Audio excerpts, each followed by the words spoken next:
went quickly. How you guys doing? You're gonna have to give me a second, cause I gotta go get my Diet Coke. I'll be right back. It's important. I can take long.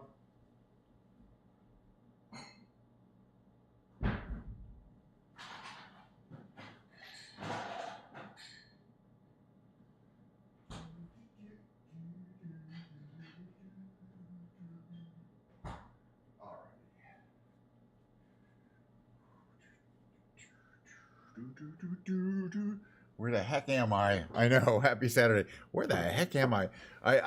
Man. The thing is, I'm triple streaming today. So I went live, and after I go live, I told you I'm streaming on YouTube, but no, I'm also streaming on X today. Nobody comes by the X live, but that's fine. I don't care. So after I hit the go live button, then I go to X, and then I have to start my X stream, and I have to type in a title, and then I have to type in a posting. It's actually really a pain in the butt to go live on X. It should have a mode where it kind of remembers everything, like you did last time you streamed. It's really poorly set up, by the way. Elon Musk, are you listening?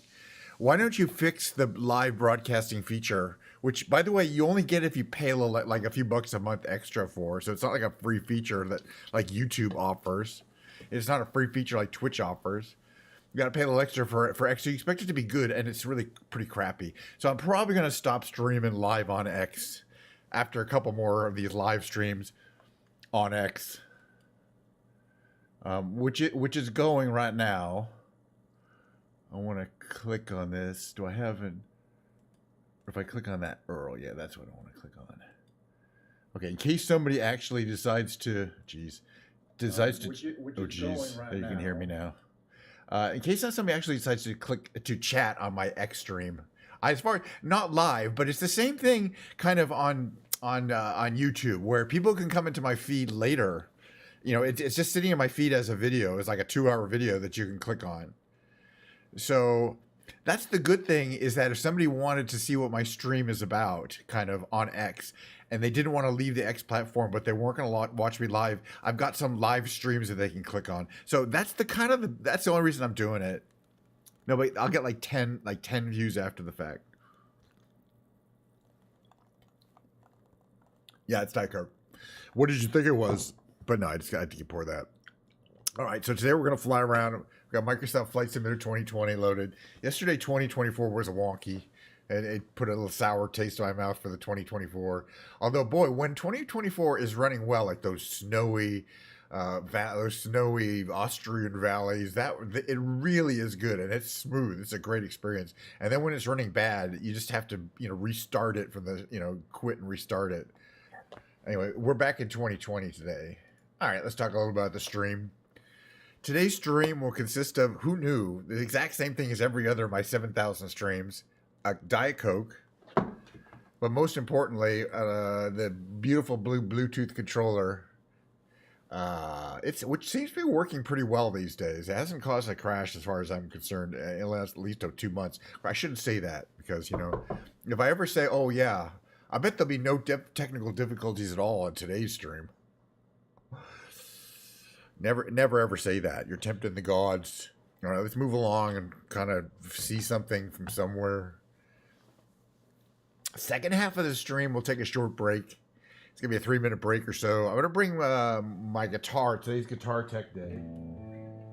The guitar of the day is, eventually I'm going to get through all of my 15 guitars, or 14 or so. Actually, well, whoever many. One of them's like nylon string. I got a 12-string acoustic. This is just my Slash model Les Paul. It's a really nice kind of flame red.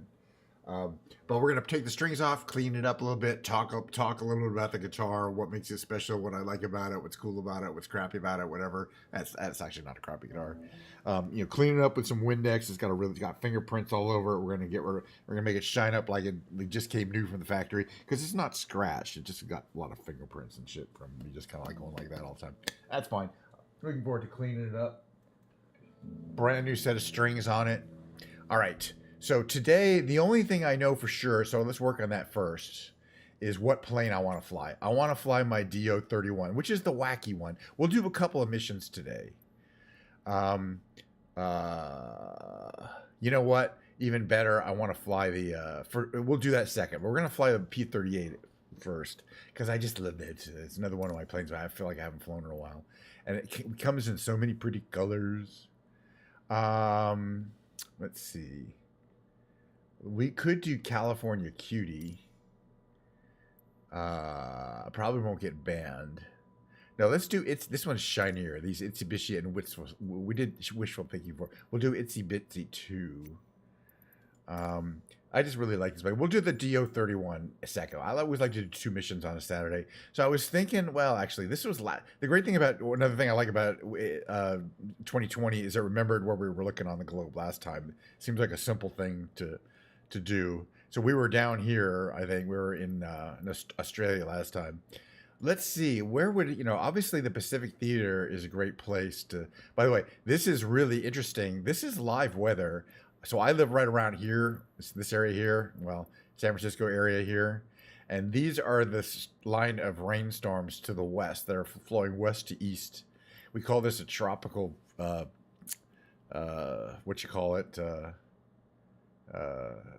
river. Atmospheric river. Some of this is coming from as far away as Hawaii, but it's going to rain here for the next like 5 days. It's going to rain hard. It's kind of raining soft now, but we're just at the beginning of it. Like all this is going to head right over us, so we're not going to fly around there. We like it nice and sunny, but you can see it's kind of sunny here. Like I think like Texas is sunny. What do we got over here? We got Hot Springs Mountain. We already went to the historical site there. Yeah, we could use the rain. Let's see. I bet this is pretty boring out here. Let's go hit towards the coast here. That's a little more interesting.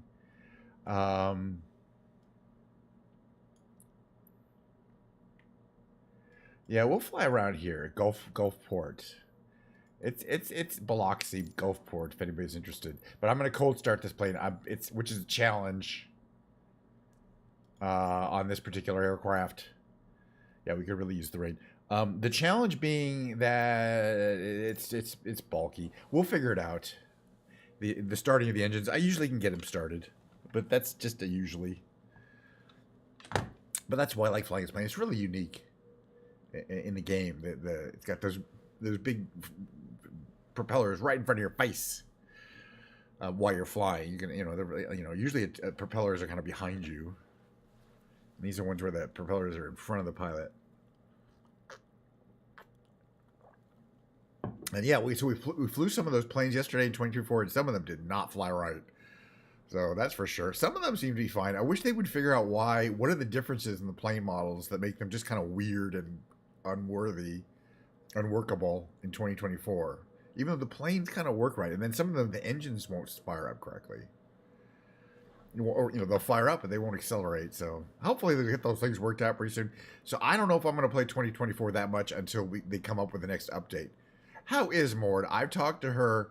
Yeah, we talked about that today. I've been messaging her, DMing her a lot. She DM'd me. I've been DMing her. We have long DMs on Discord. So she's okay. Life is crazy. She understands that she hasn't been able to stream. She's like, well, I'm sorry you can't see my streams. I'm like, yeah, I can't see your streams, but also all of your North American audience, which is kind of the bulk of her audience. And all she's got to do is stream after 4 p.m. her time. I don't know. Again, she doesn't address it directly. However, she did give me some news, which is good. I think. Okay, does these all work? Okay, so throttle, can control that with one of my knobs here. This is going to be propeller. We can control that there, propeller. And then this is going to be mixture. So we set that up to here for starting. Okay. All right, both of your alternators need to go on. And we can close these guards here. Main battery is here. Yeah, so she might be getting her account restored, the financial part of her Twitch account restored. Right now she still can stream on Twitch, and she does, but she's like, but they don't pay her. All right, let's open up the cockpit. Oh wait, okay, it's open. Check out the plane. We got Itsy Bitsy 2, and it's giving a obscene gesture to the viewer. Well, yeah, but she gave me an update today, which says that they're working on trying to verify. She got like thousands of these fake Prime subs, we call them. It's a long story, but there were probably a few real Prime subs mixed in there somewhere. And apparently they're trying to figure out which of the few, less than 1% of the subs are real Prime subs, so they could pay her for those, the $20, but they're not going to pay her for the fake ones. It's a long story. How does she get fake Prime subs on Twitch? Well, she must have had an employee of Twitch that didn't like her and kind of had a long game to get rid of her. This is a gorgeous plane. Let's see if we can start her up. Okay, where are we want to go here? All right, hold on a second here. All right, let's see. So these are on. Okay, those there. Okay, we've got to get the magneto master on and both magnetos on. Okay, both magnetos are on both. We got this over to here. I think there's some fuel pumps or something. Hold on a second here. I thought there were some fuel pumps. Here? No. This is good stuff. Okay. That is radio. Feather guard. Don't care. Oh, yeah. Fuel pumps. Fuel pumps on. Wouldn't have gone very far without those. Those are emergency pumps. We don't need those. Oh, yeah. The tanks, though. They should be both on reserve. Okay, that's for those. We should be able to start it. I think she'll come out okay. I mean, if she does start getting paid on Twitch again, it'll be a big deal. She gets some real money. Okay, so we're going to hold up 1,000, 2, 1,000. 1,000, 2, 1,000. Oh, yeah, we can start our Garmin going. All right. Hopefully that was enough priming. All right, so we're going to try to start that one, whatever that is. So you get the starter spinning around. Let it spin up. You hear it spinning up. And then you engage it, and hopefully it'll catch. Get caught. Noise! I'm always impressed. All right, let's try the other engine. Crossed fingers. Hey, one started though. All right, so hold down this. You can't hear it very well, so you just got to know you got to hold this for about 6 seconds to fully engage the starter engine, but it's not engaged to the propeller yet. Okay, and then we engage it to the propeller. This is the one that's trickier to start. Starts right up. Purring like a kitten.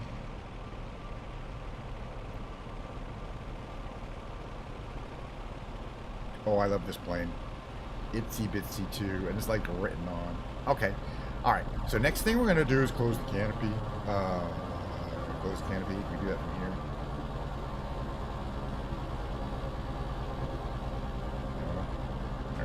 Close and lock the canopy. It's important. Lock the canopy.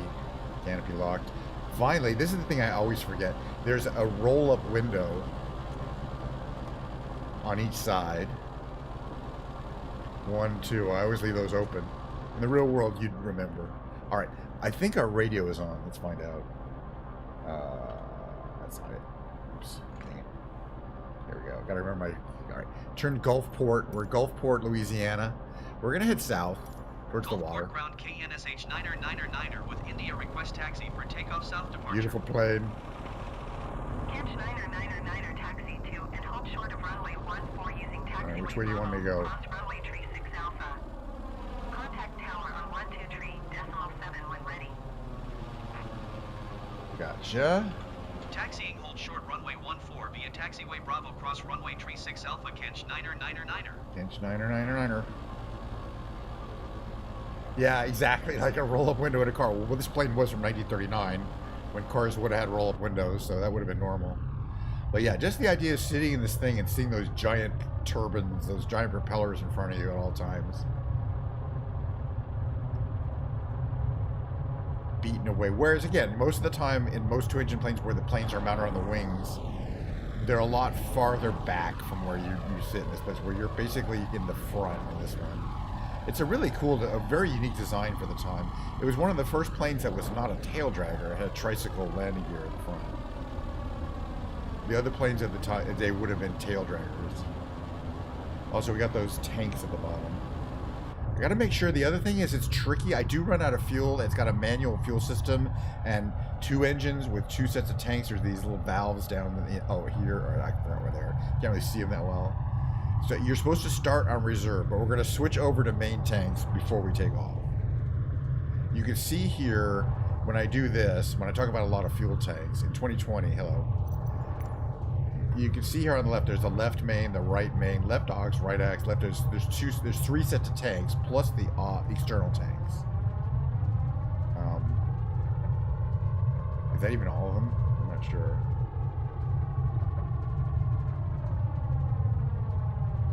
Where am I using fuel from? One of those I am. Yeah, from the aux tanks. That's the reserve tanks. But they're also the smallest tanks. So we want to switch over to the main tanks, which we're going to do shortly. But we're going to do that before takeoff. It's part of the checklist you typically do.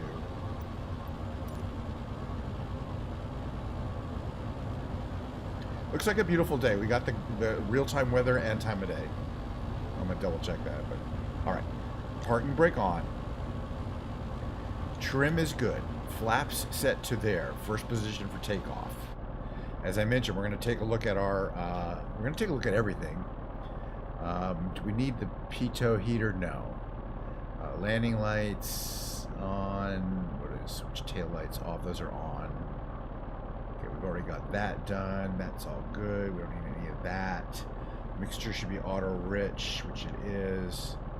Yeah, okay, so down here, transponder to on. That's all good. Yeah, the last thing you see here is the fuel, the fuel tank selectors. So you want to tank that to main and main. So this is left main and right main. Okay, good. Now we're set there. We're pretty much ready to go. Let's take off clearance. Let's fly around for a while. Niner at runway 14 ready for departure to the south. Departure to the south. I mean, departure to the south. I don't know why they won't put that comma in there. Cleared for takeoff runway 14. Yeah. Cleared for takeoff All right, runway 14. we're looking good. All the instruments are clean. Let's stay in the cockpit for this takeoff here. We're lined up on runway 14. As you can see here, we're going to advance the propeller and mixture all the way, and then slowly bring up the throttle. And shortly, you can see our airspeed coming up. We're over 120. That means we can just something about these planes. So sweet. Okay, gear up and bring our flaps to clean. Look at us just flying around, I think. Niner, continue for south departure. Yeah, that means this way. All right, so now that we're off the ground, we're going to bring power down to decline from takeoff, which is here.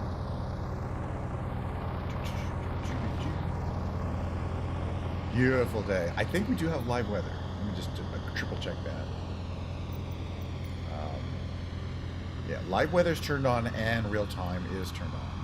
So it's 1:49 p.m. there. There's an Air Force base over there, and there's a bunch of Navy ships off the coast here, but I'm not 100% sure where they are. I think they're that direction. You can't really see them. They're way off in the ocean, but there's like a little fleet.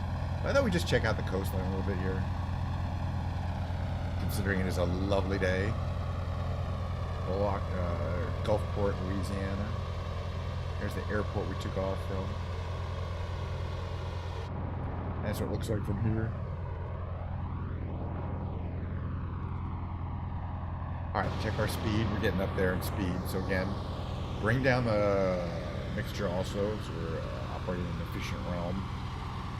And ideal, I believe these planes' ideal RPM is closer to about 2,500, just more for efficiency. But we're going to stay nice and low for this whole trip.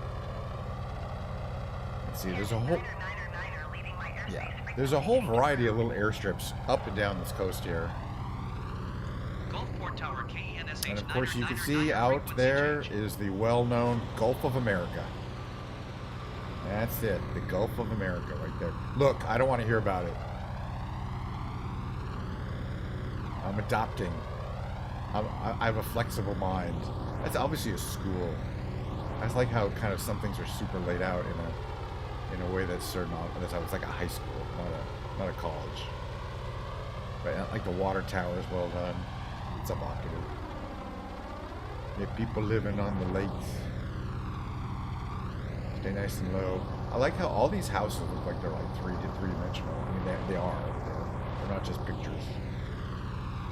But when we flew around Long Island, boy, they have all those fancy mansions. Wow.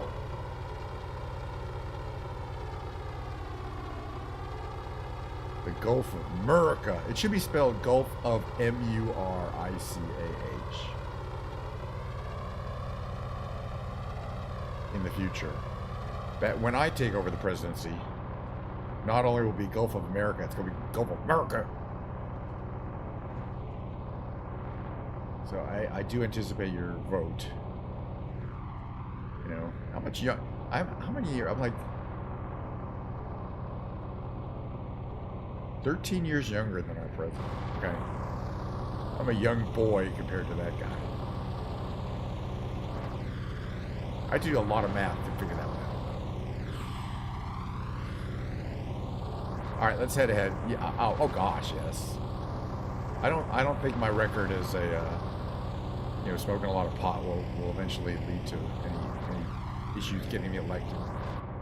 You know, not by the time, you know, it'll roll around. Hey, I mean, it's gotta, you know, everybody's gonna have to be president at some point.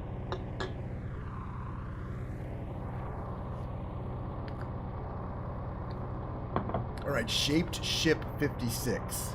Somebody flying around. I just like that name. And what is that? Stepness International and Diamond Head. When I fly so it's international airport, there must be some people. Oh, I like this whole this is interesting. We missed this area here. Let's check this out.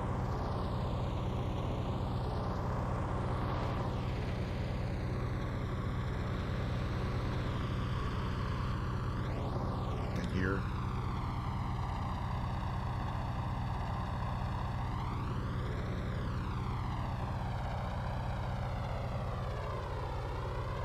Like some of the houses are not fully like most of them have some kind of structure. Some of them are just big. And then there's this causeway style bridge here.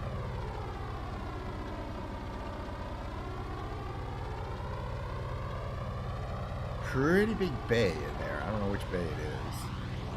I don't know the South that well. That's why I'm flying around. I like to fly around it and check it out. What's our speed? 188. We're cruising really nicely. Now's a good time to check our instruments. I'm just checking the engines, make sure everything is in the range I'm expecting for temperatures, pressures. You probably ease off on that. I'll be on auto lean. I want to make sure she's in auto lean. Perfect. Let's be there for the engines. It looks like you could set the mixtures in an analog fashion, but they're really stepping to different regimes. There's like a shopping.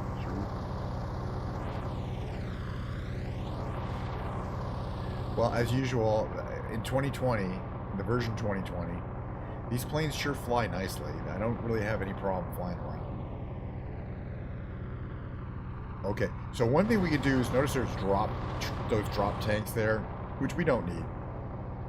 So you turn these arms on, or arm to the right. Make sure these are both lights are on. Okay, you're right. You need to bring this up again here. Your thingy.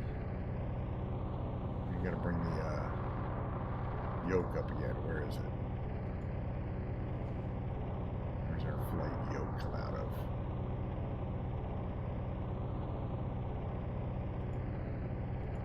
Just got the thing. Huh. Where's a little thing that says flight yoke? It's down here somewhere. Should be. Where's on the side? Interesting. That's one thing I didn't notice. There's a way of turning off the yoke, and now I don't really see how to turn it back on. I'm sure there's some random point you have to do. Tell me what that is. Huh. Where would it be, though? Might be in a weird place. Air filter. I'm just playing with stuff now, having a good time. All right, let's find this airport and land. There was an international airport around here somewhere. Where is it? There's Turkey Bayou Airport. No, that's not it. Something international, but it was not it. Some municipal. Stennis International. I think I've landed here before. The pink school bus still does not work, as far as I know, in 2024. It doesn't. It doesn't generate power. And as far as I know, the Aviation Alice doesn't. I haven't tried it again, but and they're different. In Aviation Alice, one of the engines is fine, the other propeller just stops. It's like it has no power, like it's not getting power. We're gonna come around here. We're gonna fly, like land at Stennis. I want to try the. We're gonna fly the. We're gonna fly the Dornier Do-31 because it's a very complicated weapons system that always challenges me and I enjoy. This is a beautiful day to fly around here. And I just want to check this plane out again. But the Do-31 is definitely the, it's just such a wacky system. And that also, I believe, but I don't know for sure, doesn't work in 2024. Yeah, it's a beautiful, I was just kind of looking for some good weather, and it looks like beautiful weather today. By the way, does this thing show outside air temperature? This little display here. I don't think it does. One of those suction. Altitude. Alright, so there's the runway. We're paralleling it. We're going to go past it. We're going to turn around. We're a little heavy on fuel, so I think I'm going to adjust our fuel load a little bit here. To use the magical dump of the fuel tanks. So we're on our main tank, so we can be down to about there. Alright, that makes us light enough to land. I got to figure out how to get back the rudder trim. Where is the... I'll figure it out next time.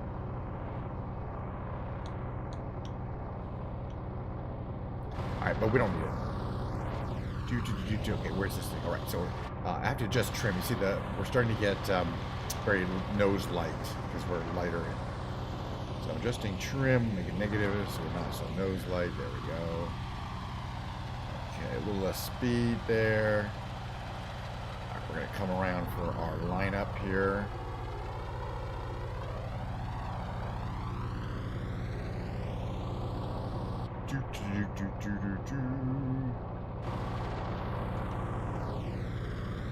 We're going to want to slow down quite a bit here. So I'm bringing some flaps in. I think I've landed here for whatever reason quite a few times.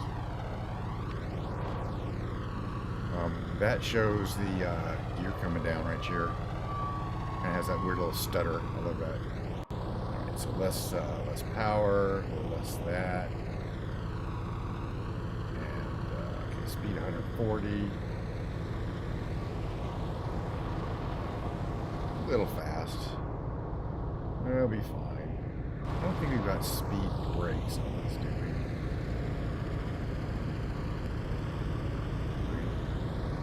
It doesn't have natural air braking or anything. That's fine. We don't need it. We do land a little fast. We landed around 100. Always nice to, on a single seater, make a nice, makes it nice and easy to make a nice line up there. Bring the power down a little bit here. A nice long. This is an international airport, so it's not like the runway is going to be small. And not being a tail dragger makes it quite easy to do the braking. Watching speed. We're at about 110. We're at about 100. We're at about 100.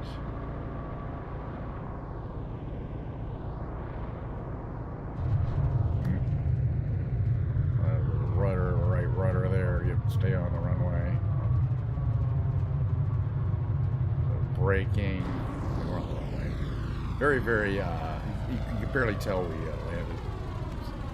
As I would say, very soft. Oh my God, we've got cheese here.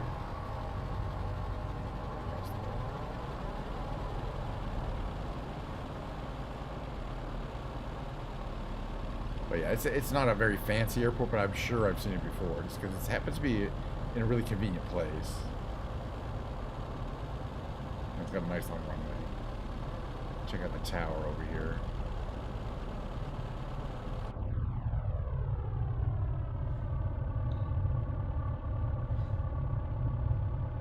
Wait, when you put the brakes on, you're going to feel go bang. You know? I don't know, maybe it's realistic. You can see it too. There it goes. Alright. Unlock.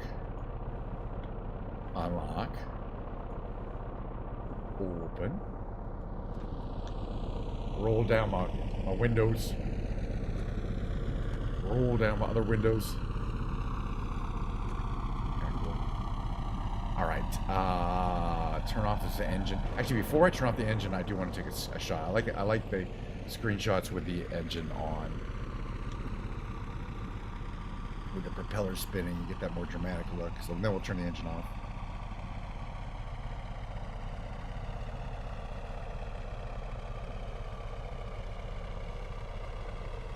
Alright, do a little screenshot. We're going to pick up the Do-31. Give me a sec. That was fun. Alright, screenshot. Alright. Engine turn off. Open these. Turn off the alternators. Oh yeah, mixture to cut. There's mixture. Turn off your fuel, blah, blah, blah, blah. If you turn off the fuel pumps, set the, here, magnetos to cold, set your main ignition to off, turn off the battery, and then the last thing here, you got your other fuel pumps. Boy, these are easy to forget. And the fuel tanks, you can set to off or drop off tank. That would be normally the refueling option. It's, you know, just so that it's nice and ready to be refueled is typically how you leave these planes. What's this here? Air filter off. Okay, second flight coming up. We've got plenty of time. I want to fly around for an hour, so we're even going to cold start the Do-31, I think. I don't know where, though. I want to see. Does anybody try to talk to me on X? No. Nobody's trying to chat with me. Again, it's not really a platform that's... X is not really a platform that's known for live streaming. So it's just sort of a curiosity. Again, I'm doing it as... So that people on X can see what kind of content I do without having to leave the platform. I think I mentioned that already. All right, let's pick the plane I want to do. Aircraft selection. It's this wacky Do-31. We're going to try some other planes in 2024 because there are a bunch that I still really haven't tried, like some of these quote-unquote boring ones. And helicopters. So there's a bunch of stuff to try. But, you know, I kind of want them to give them a chance to clean up their act a little bit. All right, so the Do-31, it really comes in boring, boring, boring, boring, and super cool. And boring and boring. Actually, these two, the green camouflage and the marine search and rescue, we'll do green camo. They're both pretty cool. Actually, we'll do olive green. That's the one we don't do that often. All right, aircraft selection. That's all good. Now, where are we going to go? Not in America. We're going to switch over to the European continent. There's so much to see. You know, this game is a European game. You know, flying around these European cities is always always a trip. It's always a trip. Gosh, we've done these so many times, though. All right, how about, what's this here? So there's some castles to visit here. I think we've seen them, but I don't know. We're going to depart from there. It's going to be a cold start, so we're starting from the ramp. We're changing it to daytime. It's 9 p.m. over there. We're making the magical transformation of that. We're going to take off from here. We're going to head east, and we're going to see if we can check out these Detmold Princely Residence Castle and Herman's Denkmal, which I don't know what is, but it's very close to where we are. We just have to head east. All right, that sounds like a plan.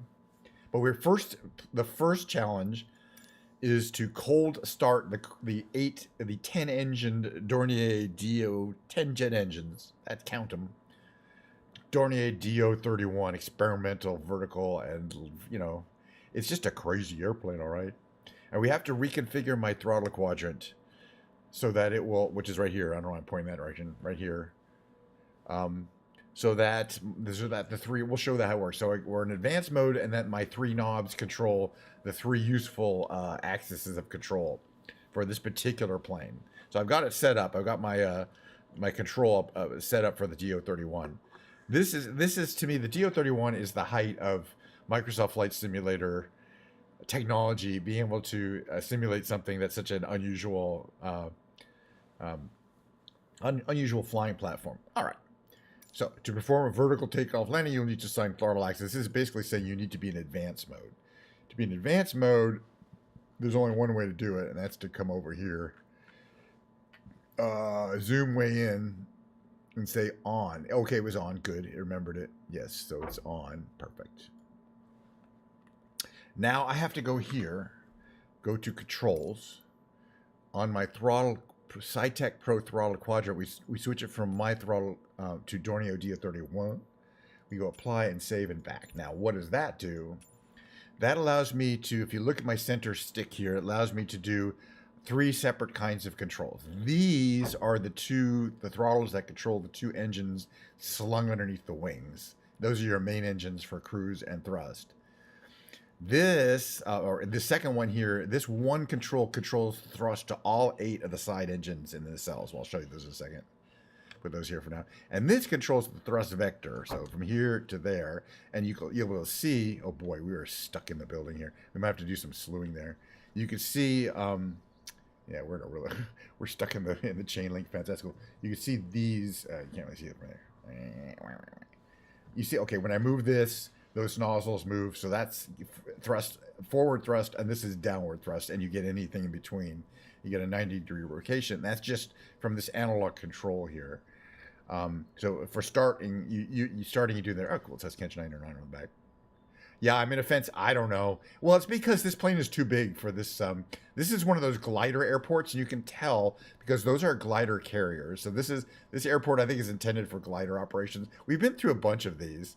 But what I'm going to do here is use the slew control, which is Y. So I'm going to move my plane, to up. Well, it's like reversed. To an empty area of this field here before we try to start up. Hold on, we're almost there. Perfect. Perfect. That way we will not, you know, that's a more reasonable, rather than starting back there in that little corner and trying to get through those buildings. That's just a little cheat thing. But all right, let's start getting going here. All right, so these are going to be around there. Those are going to be around there. Okay, we got to get to, okay, that's all good. This is, we don't care about this. All right, we got to get all these fuel pumps on. Nope, that's not it. All these fuel pumps, and there's 1, 2, 3, 4, 5, 6, 7, 8, 9, 10 engines, 10 fuel pumps, and we want those to be on. We don't have to worry about the extinguishers. This is all good. That's the autopilot. It's crazy. This is the radio system, which we don't care about. But then above the radios here is the electrical power. So we're gonna go, let's see, battery on. Generator is reset. Okay, these can go on. We want to put our beacon lights on. Let's put these lights on too. Don't worry about the landing lights for now. Let's see. And we're ready to try to start the engine. So the engine start, it's a little interesting. You turn the master on, the ignition on, the starter on, but then you don't turn this fuel on, which is over here, right over here, that one, till this indicates 21% or 18%. All right, let's get it going. Master engine 1, ignition ender 1, and starter on engine 1. And then we're going to want to look at this knob over here, this thing over here. It's starting to move there, right in the middle there. And when it hits 20, we're going to turn on the fuel cutoff here, the left fuel cutoff switch. So we'll actually start sending fuel into the engine. Right, share. If we did it right, we should achieve ignition, and we should start to see the temperatures coming up in the left engine. Here we go, temperature coming up, left engine. So you can see the 8 engines on the side, they're ready to start, but they're not actually spinning up yet. But we'll start those too. But this left engine is starting to spin up there. The right engine is still sitting doing nothing. Let's let it spin up a bit here. Okay, once you can see the temperature is starting to stabilize at about 470 degrees Celsius. That's the exhaust temperature. So we turn the starter off. Same procedure for the right engine. Master on, ignition on. Let's get it spinning up. And then there's another gauge there, right there in the middle there. That's starting to turn. Now it's on 8. It's on 10. We're getting ready to turn on our right fuel when it starts spinning up. You can't turn on the fuel before it starts spinning up, or the fuel will effectively cause a like a vapor lock. All right, fuel on. Watch the temperature gauge. It's coming up. That's always kind of exciting to start these engines, I think. You hear the throatiness of them. Hey, test our lighting system. Warning lights. Okay, warning lights are working. Okay, engine is coming up to temperature. So we can now turn off the starter motor and close this, leave those in that situation. So finally, we're gonna push the button over here to test our this one here, Copilot vertical engine control to on, and we're gonna. I'm moving this. This is the I'm moving this to the start position. You see it down there. It says start there, right there, 17.5. And now we're going to see there's 16 gauges in the middle. There's 2 gauges for each of the 8 engines. But I'm starting to expect, though, there we go. They just came on. So they just came into the green range, and now they're spinning. All right. We are starting to be able to get into a place where we can fly this plane, I believe. Well, we've got all 10 engines are going. Let's call the, wherever we are. Okay, we wanted to head east to find these points of interest, if you remember correctly. Echo Delta Lima Oscar traffic KENSH 9er taking off runway 04 east departure. All right.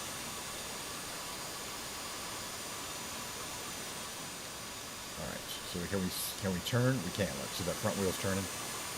We're gonna head over here. Now this plane needs. I mean, we got 2,500 feet, but it needs practically nothing. That's what I mean by short takeoff and landing. Is because what we're gonna do is we're gonna move these like this, or these here like that. So they're gonna be providing vertical lift and forward lift, and we're gonna give full gun to those 8 engines on the side, and the plane just kind of goes, you know, just kind of. It doesn't really take off like a regular plane. It doesn't take off like a helicopter either. It's not vertical. It does need some forward go. Where is our runway? That's over here. Yeah, this is a small airport. But again, don't need a long runway. It's like we got some little glider tow planes over here. Oh, where is it? Okay, there it is. There's our runway. Don't need much of a runway. We're almost ready to go. It's semi-vertical takeoff. Now we can vertically land because you're going to have less fuel, and then you can. And I've tried it. It's just very hard. But that's okay. I don't mind that it's hard. We'll see what we can do in terms of getting to have it. All right, we're getting stopped. We're stopped here. We're getting ready for clearance. We're announcing our departure, and then we're going to head east to see if we can find some castle or whatever. Echo Delta Lima Oscar traffic KENSH 9er taking off runway 04 east departure. All right, so the first thing we're going to do, well, okay, parking brake on. First thing we're going to do is we're going to need to warm up our side engines. They take a while to spool up. They take like 20-30 seconds. So I gave them full power. You watch those gauges there. They're starting to spin up. But until they stop going entirely, it takes a while. They haven't fully spun up. And then we can start, we can spin up our main engines to full. So what we do is it goes forward a little bit. And then you can feel it already wants to take off. It's right there. It's about to take off. It just kind of hovers off the ground like that. I just love how it does that. It's not. We're not going very fast. We're going under. You know, we're going under 60 kilometers. All right, gear up. And then what we're going to do is we're going to start moving these thrusts to that direction. You know, so we're getting mainly forward thrust there. And as we do that, we're going to get some speed going here. All right. It's like a quarry down there. Kind of cool. And then we can close off our nacelle engines by reducing the thrust of those. And then you see the nacelle doors close. And we can start reducing thrust to the main engines. And again, it's a sequence of operations that I've done several times before. But if you hadn't practiced it, you would probably not get it right. And then you're constantly watching your airspeed. You don't want to overspeed. The main engines are more than powerful enough to get you going way too fast. But then once you're in there, it pretty much handles like a weird stubby-engined jet plane. But again, you got these 8 engines on the side that are just sitting there doing nothing. You know, it's a weird kind of thing. All right. So, all right, east. All right, east. I'm going the wrong direction. Okay, we'll make a nice circle here. It's a beautiful day in the neighborhood, that's for sure. We're going to fly over the airport and head east. That's the airport there. Erlinghausen. And then where we're heading for, I believe for, let's see in a second, I'm not exactly sure. It's pretty close. It's got to be pretty close. All right, so the less of that. Now we're going to trim ourselves there. But yeah, it's, you know, the transition to normal horizontal flight is pretty simple. But from you know, in the takeoff, but in the landing, it's much trickier. And you're much more dependent on very fine control of those sets of engines. These sets of engines there. The 8 engines on the side versus the 2 engines that are slung underneath, and the position of those nacelles, the position of your thrust vectors. Okay, we're heading out. We're going nice and fast now. It does get moving, but we're gonna stay low so we can see some of these points of interest. This one, I think, has a big cargo ramp door in the back. I think. If I remember correctly. Oh yeah, it does. I don't remember how to open it right now. There's a switch up here somewhere. Or down here, cargo ramp door.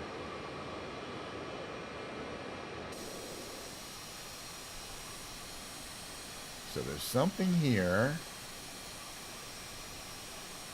This Eastern Germany, did I say it was? Something I think it is, yeah.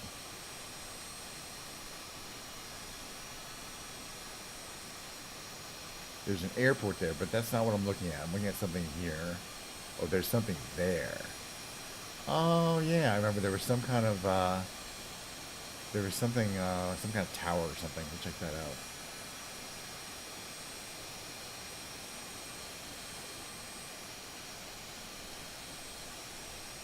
I wonder if those spiky things on the front of the tail are for, I don't know.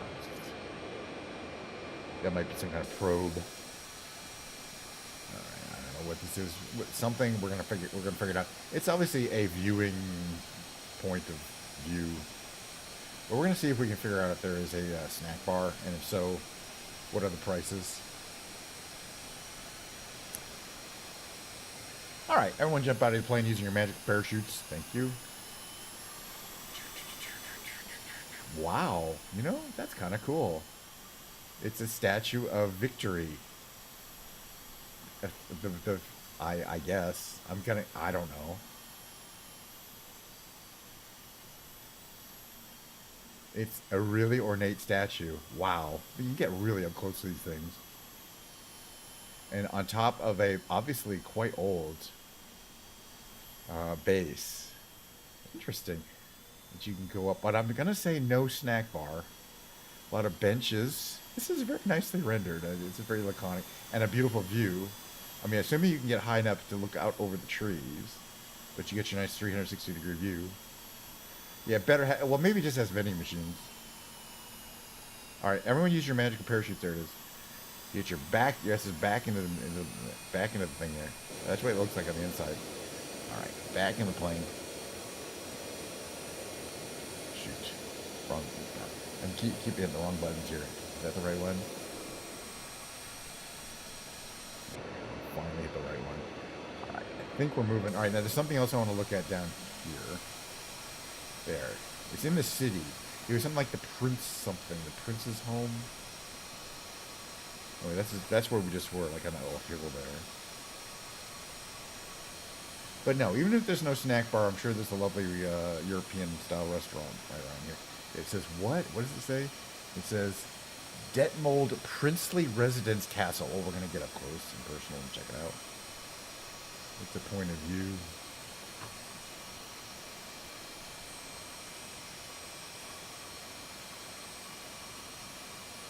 Looks nice. All right, let's check it out.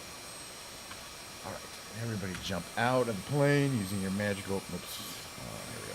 Out of the plane. Magical parachute. Where is it? Right below us? Oh, it's there. This is the Detmold Princely Residence. Now, it's got a classic moat, surrounded by a moat. That's cool. Looks like it's got like a garden there. Trees. This is the front of it. Again, they can go hog wild. I mean, from the air, you're never going to see all these details. Beautiful interior. Yeah, this looks like a princely house. That's for sure. That's a mansion. But it's not outrageous. This is a really nice house. And you can see what I would call a medieval city around it. All sorts of layers of protection, different, water layers, like the way, making the river go in a circle so that it protects you, that kind of thing. All right, where's our aeroplane? It's around here somewhere. I hear it.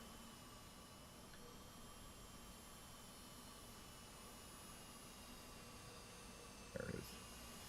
At least we could see it in 2020. It's just sitting there, pretending it's I don't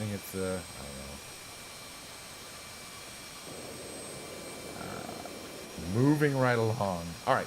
So the next thing we're gonna do, this is beautiful, is I'm gonna fly over the city, and we're gonna try to do it we're gonna pretend we're a helicopter as much as we can. Again, we're not a helicopter.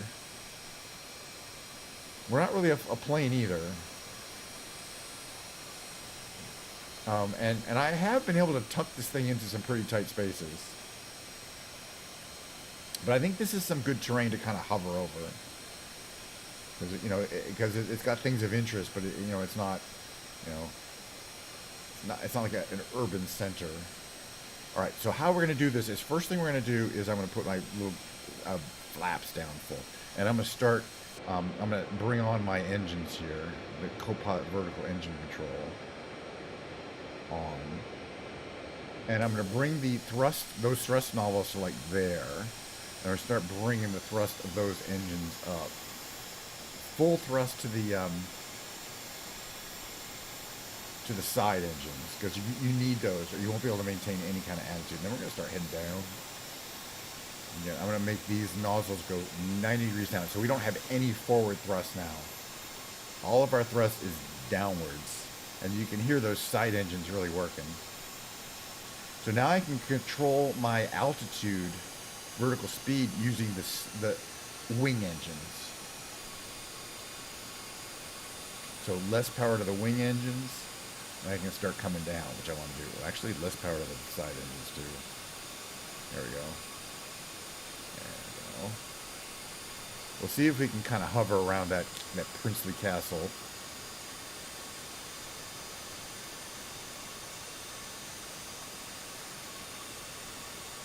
But I don't want too much forward speed here.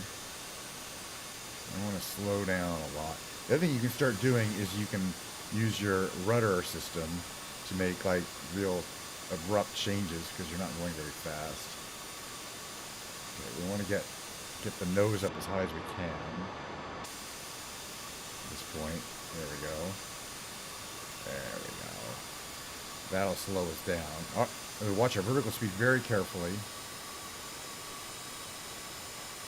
But I can't seem to get my forward speed down to 0 like I really want.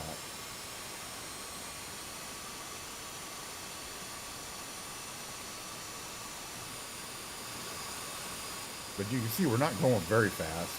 And pulling the stick all the way back. And one thing I can do is kind of turn. You want to maintain your wings level. Like, you don't want to, because when your wings aren't level, oops, we're going to need power here. I got it, we're fine. When wings aren't level, you're not producing any downward thrust to keep the plane up. I'm trying to do this. This is exactly what I want to do here.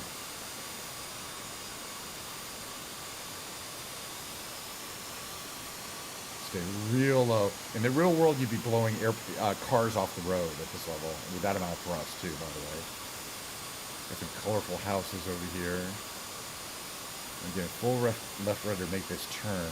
Yeah, we're definitely hovering. More power. More power. Again, got to keep the wings level if you want to have a chance to stay in vertical.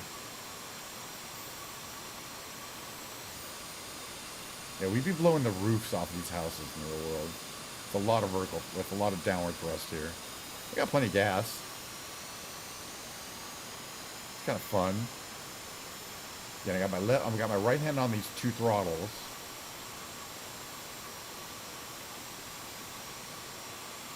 And my left hand on the stick there.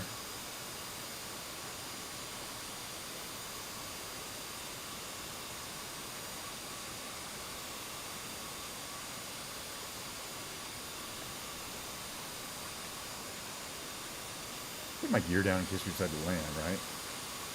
Gear down. No. Oh, right, that gear works. Okay, got it. Gear down, but where to land? Like on the roof of this building over here? No. I don't care, but there has to be some kind of flat area somewhere. It's very unusual for me to successfully kind of get this plane into a nice hover like this. So I'm kind of just enjoying it. But it's not necessarily that easy to control. I don't know if it'll let you land on a nice flat building. Let's find out. Roof.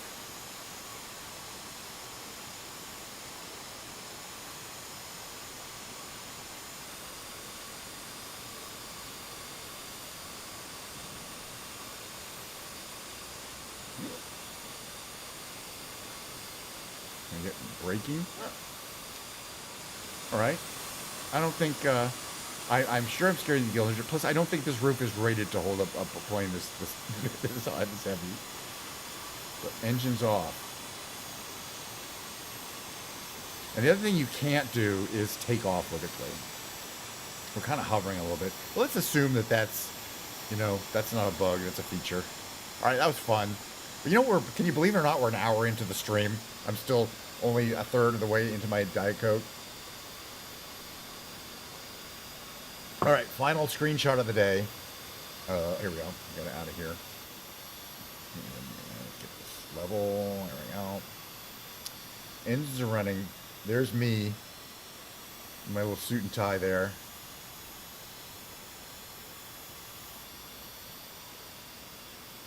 It's a cool looking front. But the cool thing is I want to be able to get the feeling of, oh, I just landed on top of a building. So we're going to do it from here. In a European town. I think that gives you the feeling. There's the Prince's residence back there too. Alright, screenshot time. I haven't been using the screenshots that much because I usually use them on X and Alright, well we're going to stop scaring the villagers. For today, that is the flight simulation segment. I had a good time, so which means that tomorrow there'll be more flight simulation, and Monday. I don't see any reason to stop doing it. There's so much more to see and more to do. Let's go in here, by the way, real quickly. Before we do that, just do a little engine shutdown. The engine shutdown procedure for the main engines is turn off all these fuel pumps. Well, that's for the nacelle engines. And the cutoff, now that nacelles won't run, cut off the fuel to your main engines. You can hear them spinning down there. Open these. You're not going to need ignition or master. And then up here, turn off your generators, your lights. You know what I mean? Just reverse what we did before. And finally, your battery. The plane's cold. Oh, I forgot. Where is the door? There's a door. I think we can still operate it. There's a door. I think it's on the side panel here. One of these brakes, windshield wiper. One of these side panels has a cargo door switch, but I don't see it there. It wouldn't be there. It's not one of these. Is it? No. It must be hidden in here somewhere. Cargo door or something. Because I know there's a way to open it. Oh, I know how to do it. It's from this thing here. You go here, home, settings, and then you got to say open.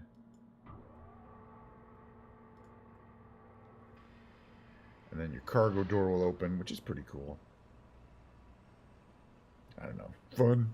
Yeah, it was fun. I mean, it's about the same. I don't try to go to work. Anyway, I'm gonna give me 3 minutes, if you care, to hang around for the musical section. I'm gonna, before we do play any music, I'm gonna be stripping my this red guitar down here. While we're talking about it, take the strings off, put a new pair of strings on.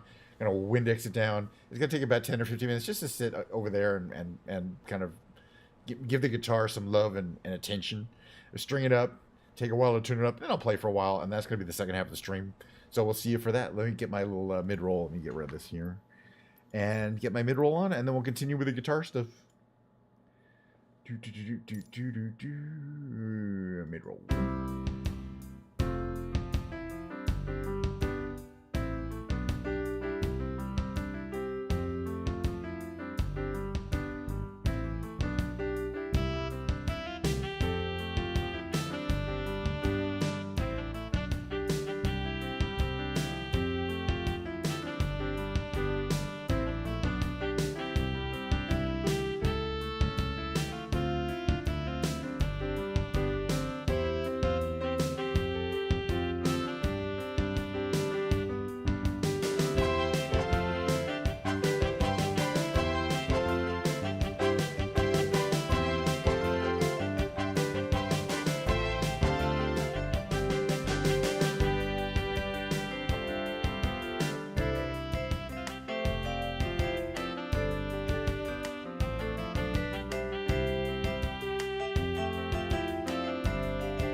What are you saying, Mo? My cat's trying to talk to me. Hello, Mr. Mo. What do you have to say for yourself, Mo? It's a kitty. It's the kitty. Hello, Mr. Mo. Hello, Mr. Mo. All right. We're in the musical section here. But today, it's my TED Talk about electrical guitars. No, it's a specific talk where I just sit around and talk about a specific guitar.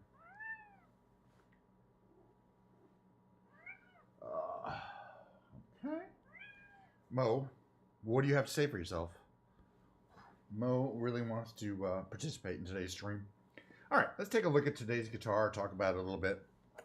I have like roughly 15 of these little guitars, not electric guitars. Some of them are acoustic. So I have a nylon string acoustic. I got an acoustic 6-string somewhere. I got a bunch of electric 6-string guitars. I got a 12-string acoustic. We're going to get into, this is a Epiphone, it says right up here, / model Les Paul guitar. The finished color of this guitar is called Rossa Corso, which is Italian for race course. But specifically, Rossa Corso is a red color that was used in Italian cars, racing cars. So this is effectively a racing red kind of color, but it's got beautiful flaming. It's very dimensional. This is as typical of a Chinese-made guitar. It's a veneer. Now, the Slash puts his name on a lot of guitars for the Gibson Guitar Corporation, of which Epiphone is a brand of, is a sub-brand of. So he has high-end ones for Gibson, and then he has these AFD ones, Appetite for Destruction, very low-end $200 guitars that are cheaply made Chinese guitars. These are Chinese versions of the high-end Gibson ones. So they are definitely not inexpensive. They're, I mean, these are about, I think, $900, including a case that says Slash on it, which is a lot for a Chinese-made guitar. But, for example, this is spec'd by Slash in a specific way that's appropriate to the some of his earlier 1950s style Les Paul models, which had thicker necks on the back. Okay, this has got a thick neck on the back. It's quite hefty. Some people call it a baseball back neck. It's a thick neck. I like it, but if you have small hands, this guitar is not for you. Do not get it. The other thing is these pickups are the Seymour Duncan APS2 or whatever, the Slash designed pickups that they made specifically for him and for this guitar. These Slash guitars, these are actually made in California, the pickups, and then they're shipped to China. They were. I don't know if they make these guitars like, they don't make these like this anymore. Like 10 years ago. This is a 2014 model. So they shipped them from California to China, where they were, where they built these guitars. Okay, look, the Chinese Epiphone factory is actually owned by Gibson. It's not an independent contractor. So they make them. So they make them to their specifications, and they did a really good job. There's a whole bunch of little details on this guitar that are really kind of cool. Let me get this. That are, besides the beautiful finish, these are called short post tuners. All right, so we're gonna loosen these up a little bit. Today, I basically just want to pull off the strings, or cut off the strings, put new strings on. But first, we're gonna clean up the whole fretboard.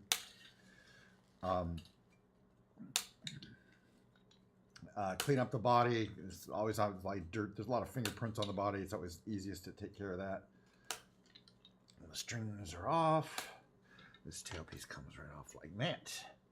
All right, these come out here like that. The old those. Put your tailpiece there.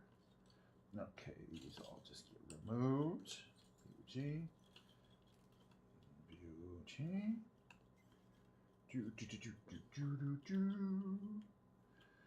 Beauty. So yeah, so basically every other stream I do is going to be a guitar stream for the next couple of weeks, I think, or at least a week or two. There'll be a guitar restringing session, because I think all my guitars need it. It's been a while. It's been at least a year, I think, since I remember restringing most of these guitars. All right, the strings are off. I can already see lots of dust and fingerprints and that kind of shit. Now, I don't necessarily recommend doing what I'm about to do, which is to use Windex on your guitar. It can dry out a fingerboard, and if you have a nitrocellulose finish, it can hurt the finish. This is a polyurethane finish. It means it's hard as a rock. There's nothing that's going to hurt it. So for a poly finish like this, yeah, you can Windex the living crap out of it. I don't put Windex on right on it. Oh, you can really see it pulling the just doing a beautiful job pulling the fingerprints, all the little fingerprints and marks right off this body here. It's shining up really nice. It's gonna be all pretty. Get all the little metal parts shined up. I don't like to mess with, make sure I keep the same height adjustment there. I don't want to mess with that. Get in between these. Well, these are all off anyway. I can already see like some dirt, a lot of brown stuff coming off there. You can't really see on the body, but it is there. Just from sitting outside and me touching it all the time. Okay, that's coming along. Very nice. Okay, so we're going to do the front. Oh, that's like that. We'll readjust it if necessary. Height adjustment there. Okay, a little more of this on the back and sides. And then I'll be ready to restring it. I don't want to spend a million years cleaning up. It's not really dirty for one thing, but I was can always parts that aren't underneath the strings easy enough to clean up. But we're gonna do the fretboard here real quick.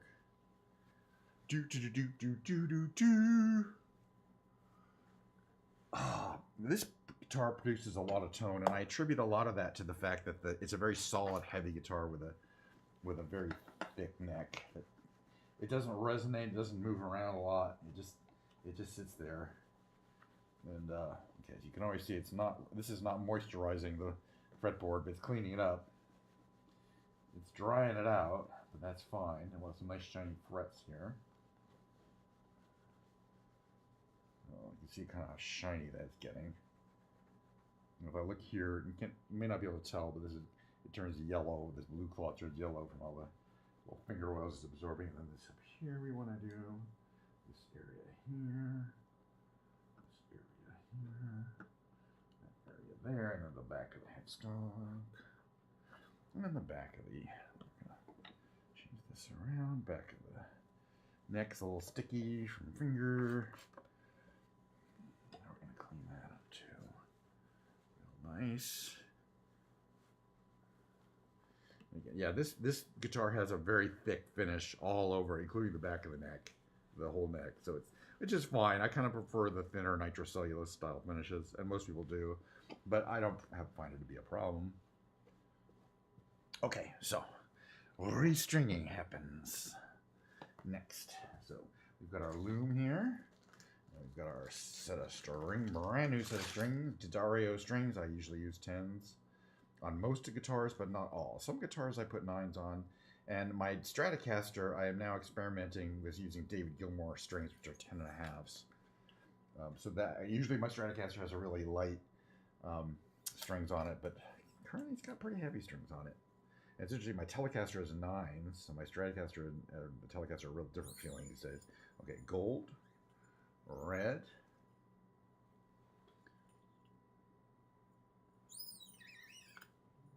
This kind of black one here.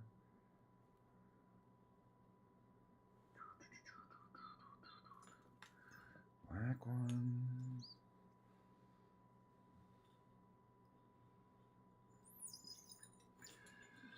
Greenish one. Purple one.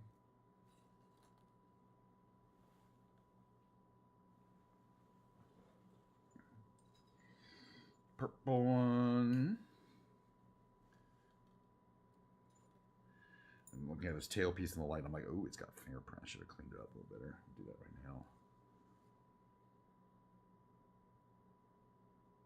Purple. Cloth there. Oh, it's going to get fingerprints on it. It's loomed up. Clean that up with that's going to look better. Oh, yeah. Oh, so shiny. Alrighty. Okay, so now we're gonna do the following, like I do on these Les Paul guitars. I did my other one the other day. One of my other 5 Les Pauls. But in general, the trick I do is finding a capo. It's a spring-loaded capo. It's not a trick, but I don't know, a technique. I'm just holding the strings down using this spring-loaded capo temporarily, so they don't go flying all around the place. Okay, so if you guys remember, what I do is, for these, especially for these guitars that don't have locking tuners, is called a crimp pre-cut and crimp method, which I will show you. The pre-cut and crimp method, I pull the string pretty tight, and then I cut it one of these distances past where I want it to be, and no more than that, so it's going to end up pretty short. I don't want it to wrap too many times. So right there should be plenty. Now that's the cut. It's cut and pre-crimp. So the pre-crimp is this. Hold this in here, put that much of it in there, and then put a 90-degree bend in it. Then we put it in here. Just take my glasses off for this whole segment. Okay, that goes in here. Saw, perfecto. And then we simply and effectively put it on while using the correct amount of pressure on with my thumb and forefinger on left side to make sure that it wraps nicely and doesn't pull out of its little slot. But now you can see it's going to wrap perfectly. No. Take it back. Hold on. This one's too low.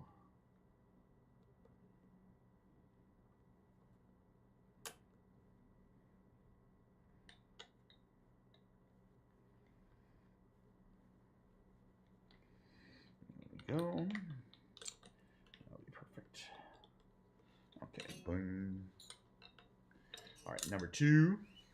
These early ones are always easy. Just make sure everything's going over the string saddles correctly. Okay, this one goes into this one, so I want to cut it that there.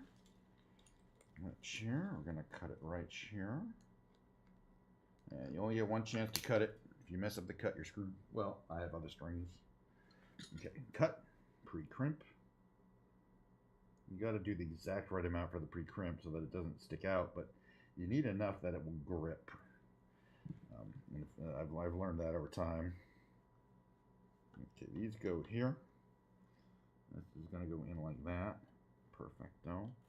Down like that, and then use your tool. Without this tool, it's really hard, by the way. You think it's just a convenience tool, but it's really hard to get them to wrap correctly. There we go. Put that in there. It's number 2 is down. Number 3 is next.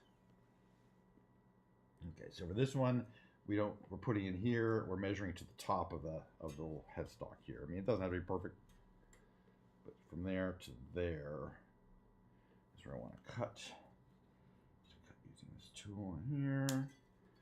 There. This goes here. Pre-crimp.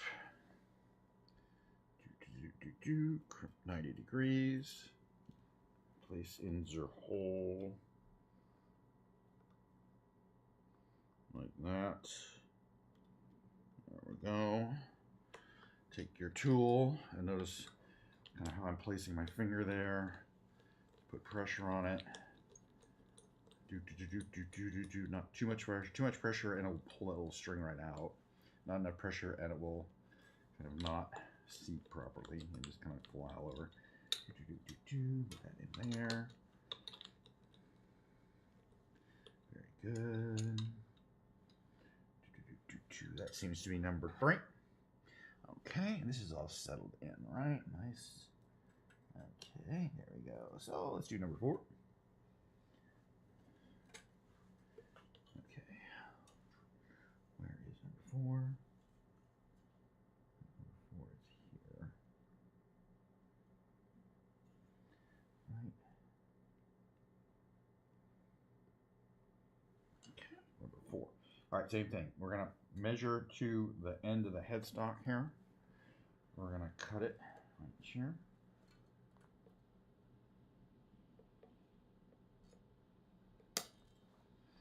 We're going to pre-crimp it. And the direction that you pre-crimp is kind of important. So I'm pre-crimping with my other hand. So this goes here.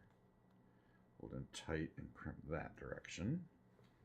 It can really make it easier to do if you know what you're doing there. Okay, put it in. See, here's the tricky one. It doesn't like to come in. That goes there. Hello. Here, Perfecto. Put that down there. Where's my tool?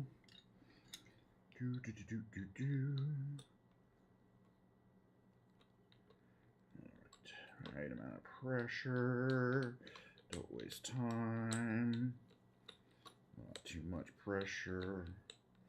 Not too little pressure. Put this in here. Or I'll put it in here.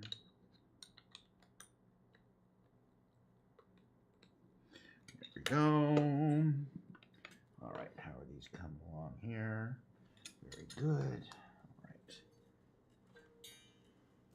Number 5 is coming along next. Very good. All right, so this one's going to go into here, so I measure to here, and here's where I'm going to cut it.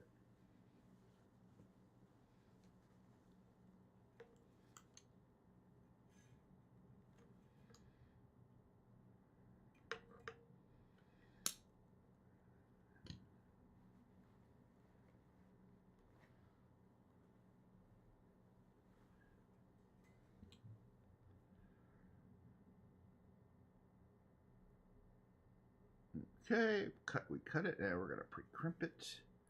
Hopefully that's kind of the right direction. That kind of is. All right, where's this hole here? There's the hole that direction. Okay, place my finger there to give it the pressure. And then start wrapping that. Too much pressure, it'll pull it right out. Not enough pressure, it'll just pop right off. Yeah, it just takes a little time. I've definitely ruined one or two sets of strings by not doing it quite right. Oh, not quite enough pressure. I think we're okay.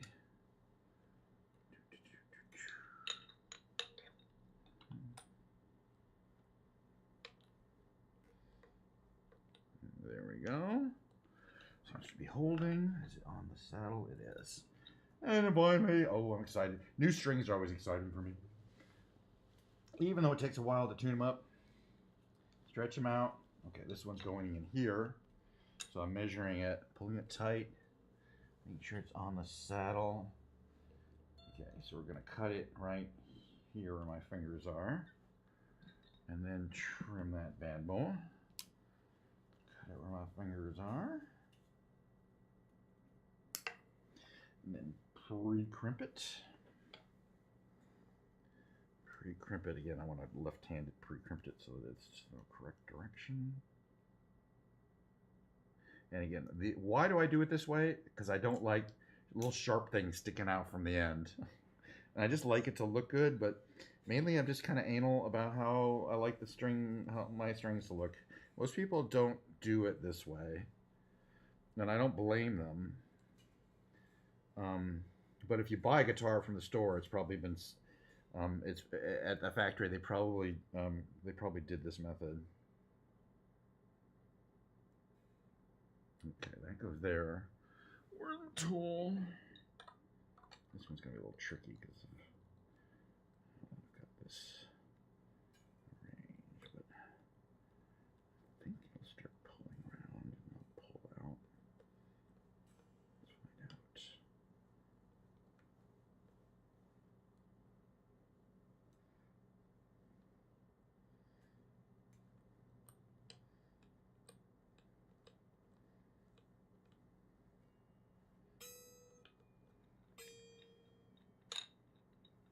Alrighty.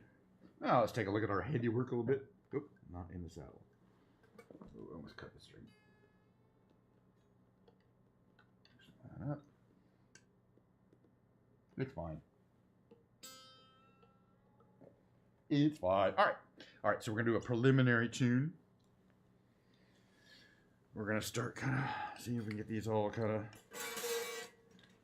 energized. It's going to sound good, I think.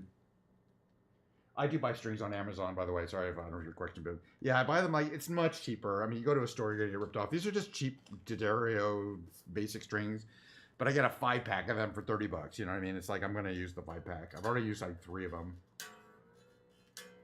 Okay, G sharp, C, D, E. There we go. E, A, A, D,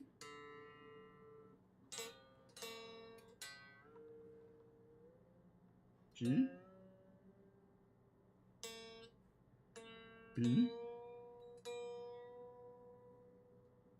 B, and E, E,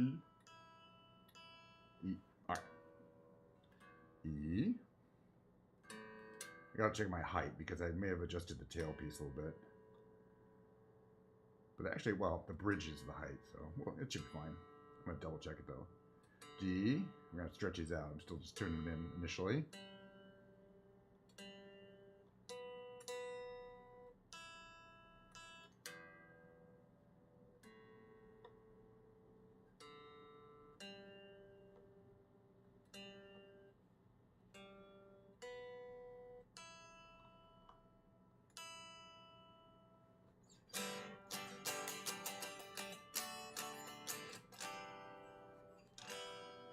You can barely see it. All right, so we're gonna move over to my actual guitar playing station, which is the seat over there.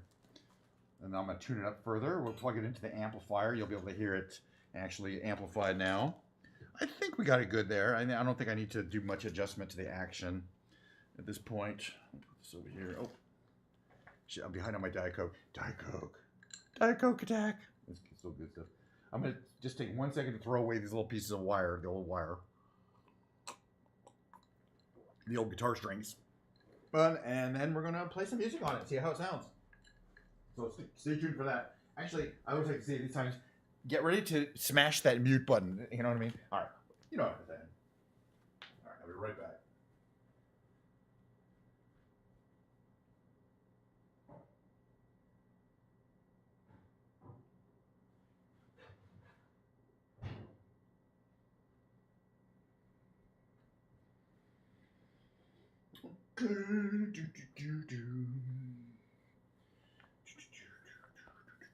It's a very red guitar. All right, I'm gonna put this here. This goes up like that. Give me a second or two just to reorganize. Okay, that's gonna go here. Put this here for now. Very good. Okay, that's gonna go here. This is gonna go here. I'm going to switch over to voila. We're going to move this back to where it was. Excuse me, I'm moving the camera around. Oops. Hello. There-ish. I'm going to turn this light off. Turn that off. Okay. Things are coming along. Yeah, I buy almost everything on Amazon. I think I probably... Actually, this guitar I don't think I bought on Amazon. Oops, I gotta put my headphones on. I don't feel like I hear nothing. Hold on, this might be kind of loud.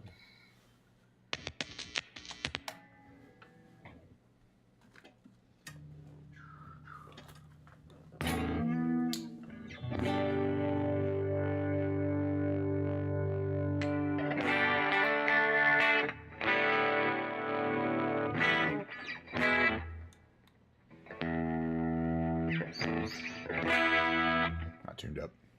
Alrighty, let's see. First, where do I put this here? Like that, kind of.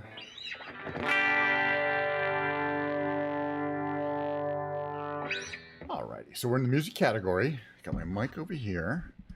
Put that there. A little Diet Coke. All right, so I mean, basically, I like to talk about guitars. I like to play them too. What I, let's see. It's gonna take a while to get this fully tuned up. So first, we're gonna get the tune, and I'm gonna double check the intonation. I'll show you how to do that. First, get the tune as good as you can.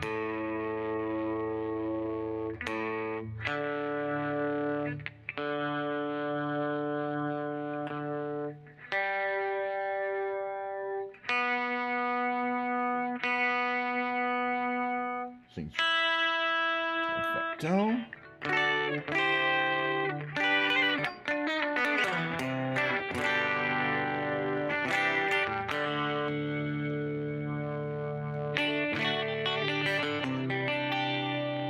that shiny guitar.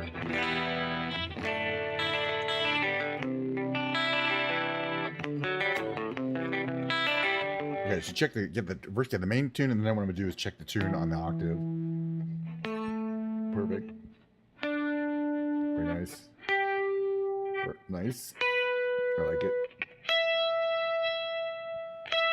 A little sharp. A little sharp. Could be adjusted.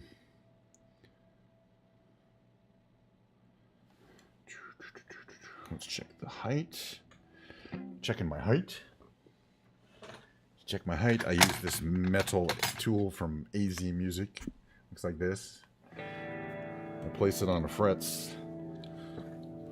Once at the on the low E, I'll look at the reading. Very nice. And I'll look at the high E and I'll look at the reading. Very nice. And those are perfect. The only thing I want to just, I think, is the intonation on the E string, which we're going to do. Just take a second here.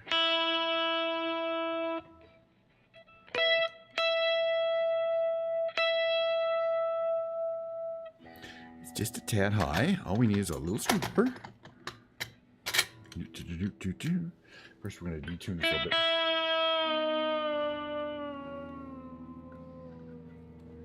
Then we go, let's see, we want it's high, so we want to put this one that direction. So it's counterclockwise. Yeah, it's just one of those things, you know, it's a guitar tech. Counterclockwise. Okay. Glasses. Counterclockwise. There we go. Very good. That's enough. One around. It was more than enough. Put that in there. Check it. Let's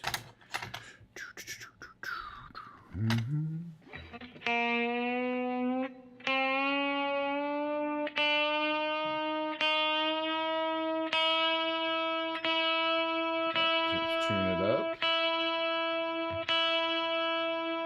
Check the intonation. Much better. It's really hard to tell, but you know, if you're anal, you like your intonation to be perfect.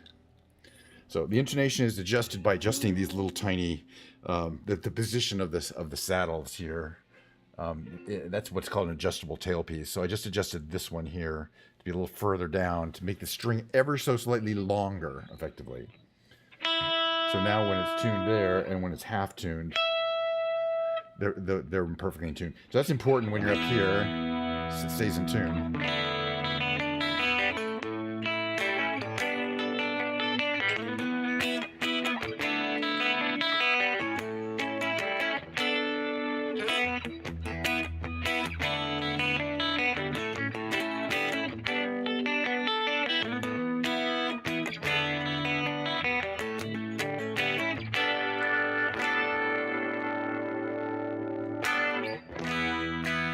These pickups don't have a lot of output. They're kind of mellow, but which means you can always give them a bump in the EQ. You kind of have to EQ them a little different. I initially went up, I just feel just very smooth, not very loud necessarily.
All right, tune up a little bit. I'm going to play Modern Jesus by Portugal the Man. Why not?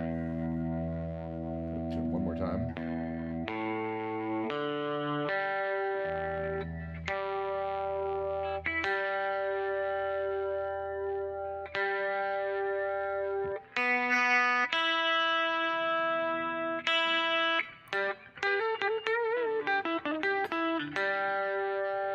Alrighty. Let's see, capo 1. Let's try this one.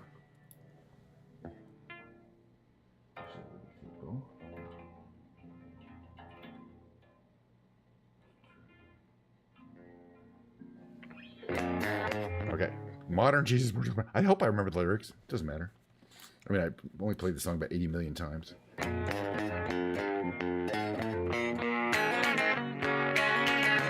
Well, that capo is not good. Let's try this one. You know, not all capos work with this really thick neck. They give it too much pressure. That's better.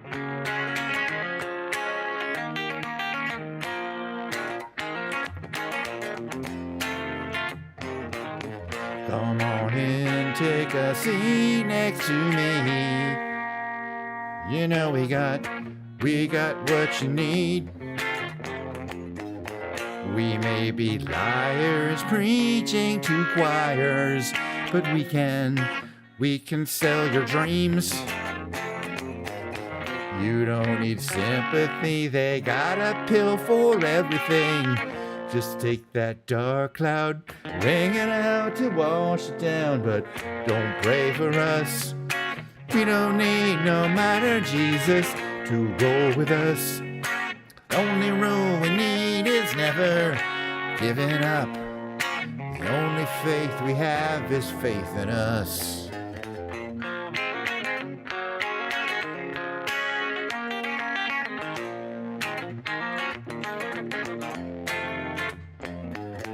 We are the ones who start little fires if they burn out. But when they're on the rise, they can't help but shine. And when the wave approaches, take our ashes to the ocean.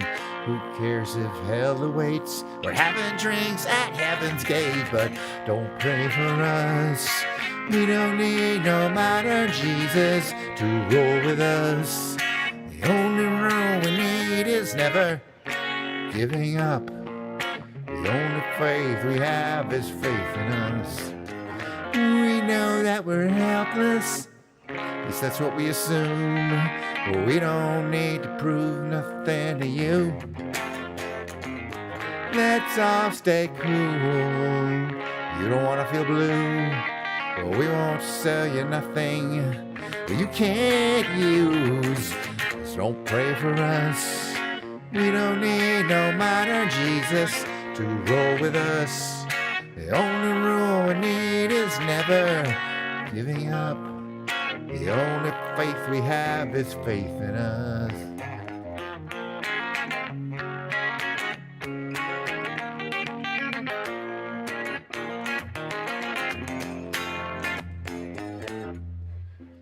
Okay, I want to tune. I got brand new strings. Yeah, they're already starting to sag a bit.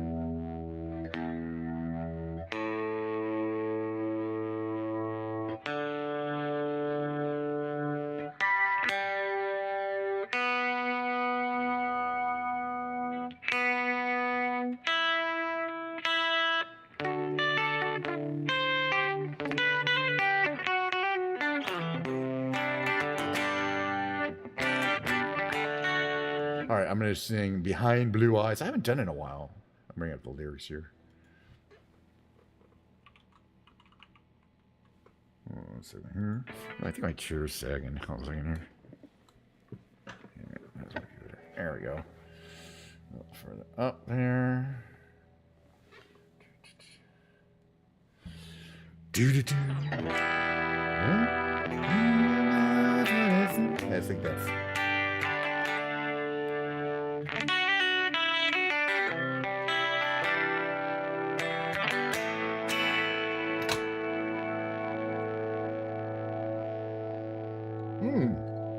Diet Coke. No one knows what it's like to be the bad man, to be the sad man behind blue eyes. No one knows what it's like to be hated, to be faded, to telling only lies. But my dreams, they are just empty, as my conscience seems to bleed. I have hours only lonely. My love is vengeance, it's never free.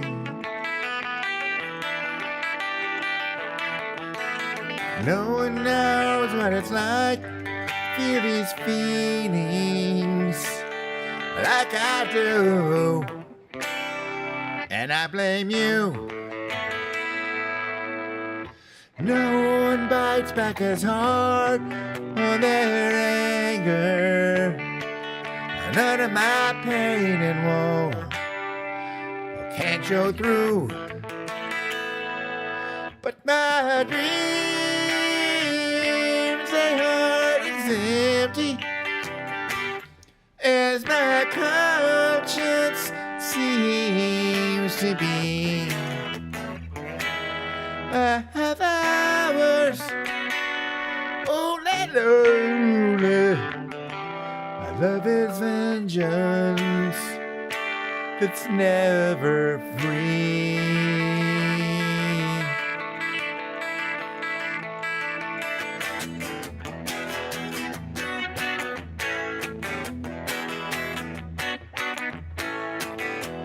When life is clinches cracking open, oh, I use it and lose my cool. When I smile, please tell me some bad news, or I laugh and act like a fool.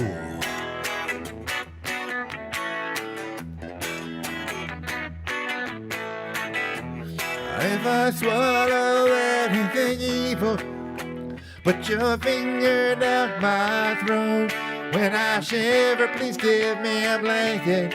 Keep me warm, let me wear your coat.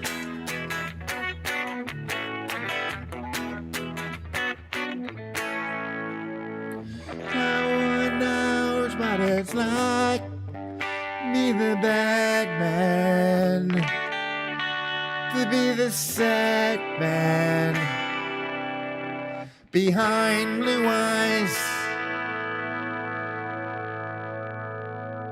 Yeah, I like that. I mean, the Who too. I like that song. I mean, I do a few, songs. They paint it back black, and there's some stone.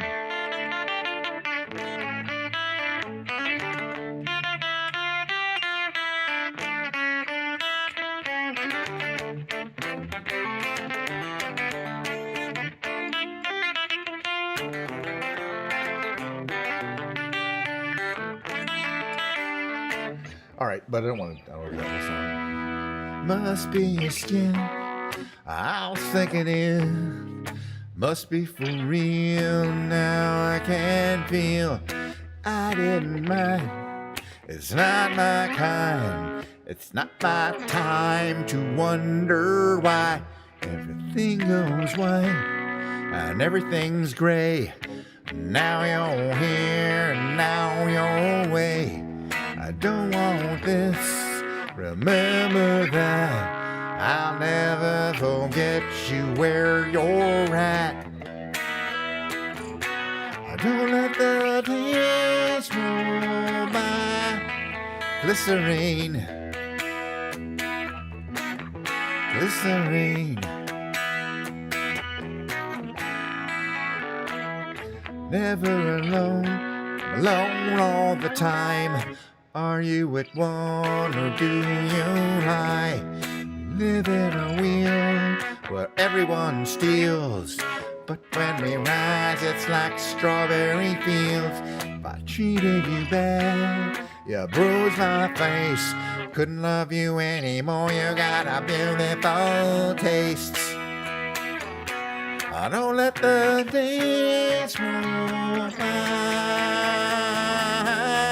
Well, good, I easier on you. I couldn't change the way I wanted to. Or should I be easier by 3? Our old friends Fear and you and me. Glycerine. I needed you more, when I wanted us less. Could not kiss, just regress. It might just be pure and simple and trampoline. Well, that's just fine, that's just one of my names.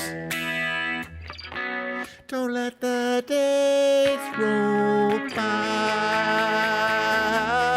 I bet how easier on you. Glycerine.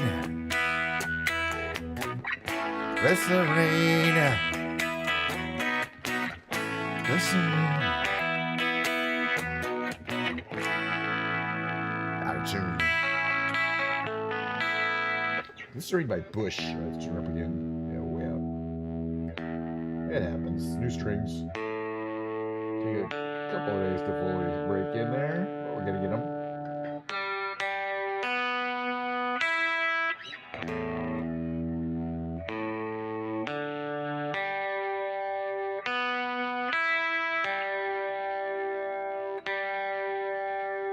Alrighty, much better.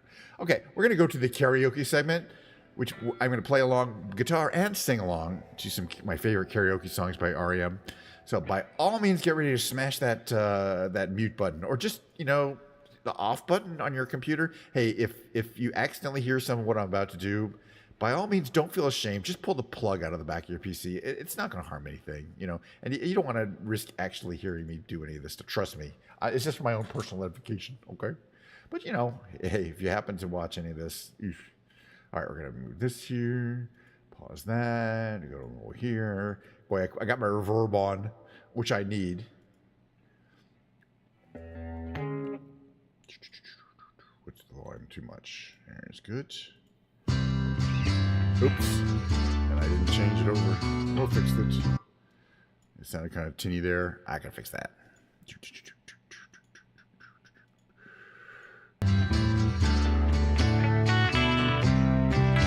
So REM is my band at the moment, I've loved them for a long time.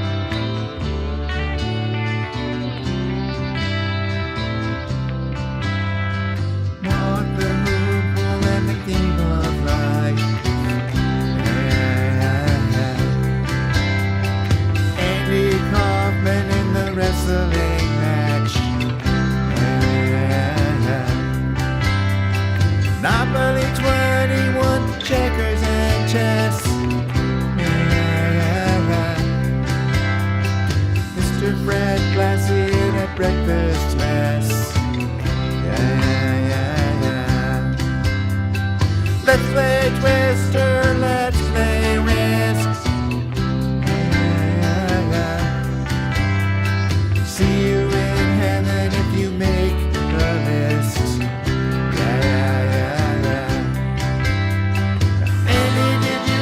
About this one, tell me, are you locked in the punch? Andy, are you goofing on Elvis too, baby? Are we losing touch? If you believe they put a man on the moon and on the moon, if you believe there's nothing up his sleeve, nothing is cool. Moses went walking with a staff of wood. Newton got beaten by the apple good. Story. Egypt was troubled by the horrible asps. Mr. Charles Darwin had the gall to ask.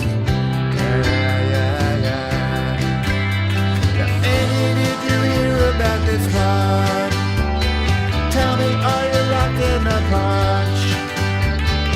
Andy, are you goofing on Elvis? Hey, baby, are you having fun? If you believe they put a man on the moon, if you believe there's nothing up his sleeve, nothing is cool.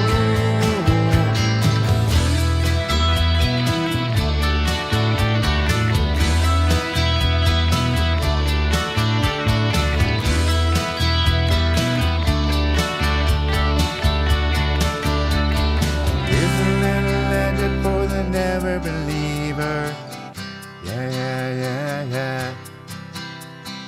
Here's a little ghost for the offering. Yeah, yeah, yeah.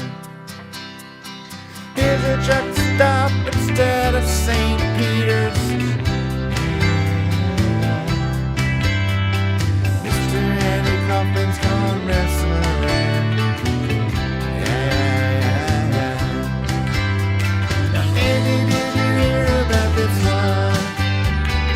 Andy, are you locked in the punch?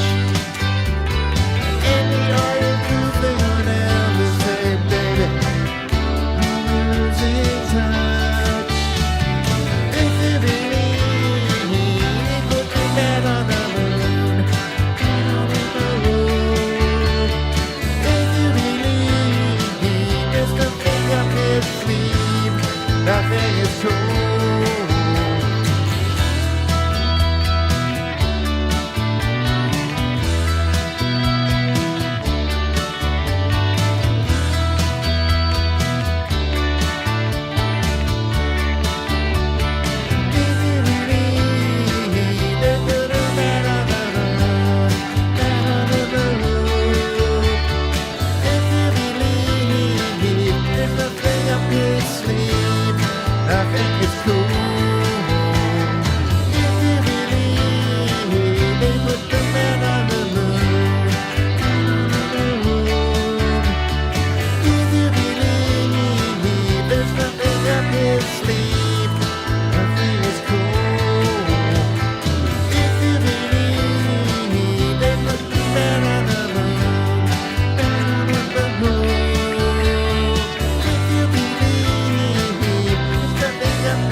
With REM. Why not?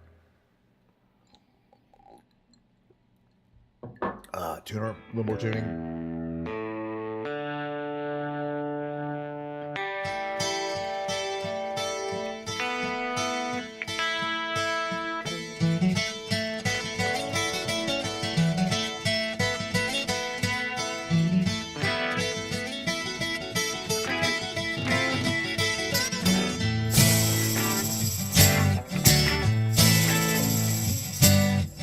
I can see why you think you belong to me. Never try to make things that you see what makes for yourself. Now you're off with someone else, I know. Yeah, I know that I might keep you for my own.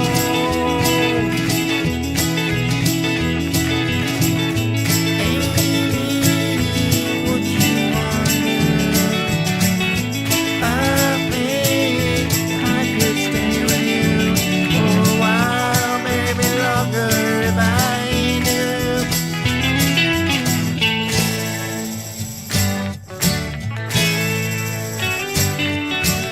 Think time was right justified. All things I thought were proper could be right in time, and you can't see. Always when we should turn together all alone. I can't ever see what's right or what is wrong. Don't take too long to see you. Hey, what you wanna do? I think I could stay with you for a while, maybe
silver and ecstasy.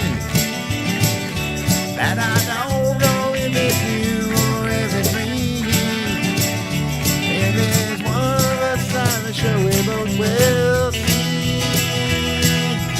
I want you to look at me and tell me, baby, what you wanna do. I think I could stay with you for a while, maybe longer if I could get you now. Baby, what you wanna do? I think I could stay with you for a while, maybe longer if I did. Falling out of love with you. Falling out of love with you. Don't know what I'm gonna do.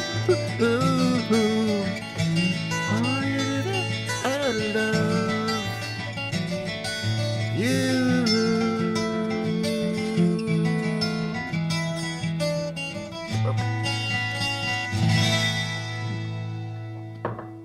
Gonna do some of the expansion on the richer songs, and specifically this one.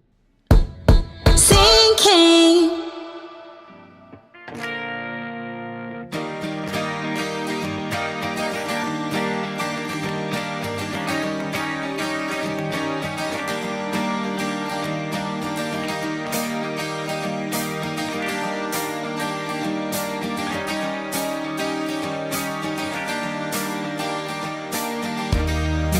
It's me, out of the bearded barley, nightly, beside the green grass, swing, swing, swing the spinning step. Wear those shoes, I will wear that dress. Oh, kiss me, beneath the milky twilight, leave me out on the moonlit floor. Lift your open hand, strike up the band and make the fireflies dance to the moon sparkling. So kiss me.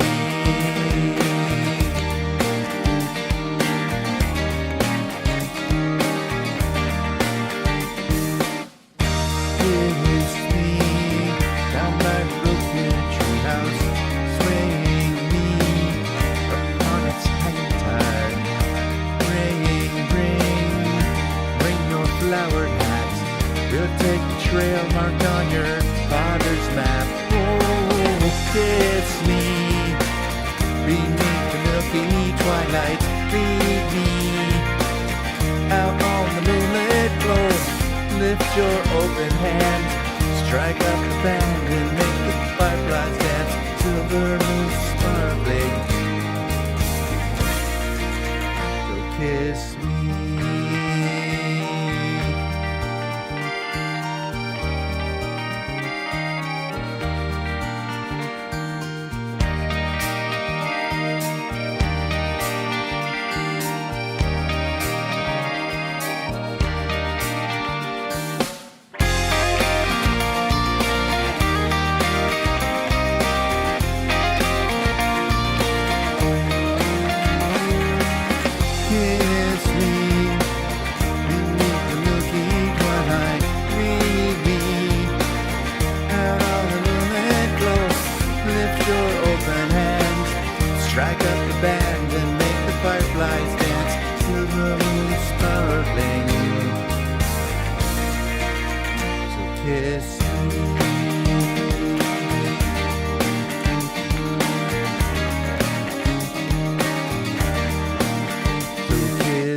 What else we got? I don't have time for too many more songs. Let's you drive.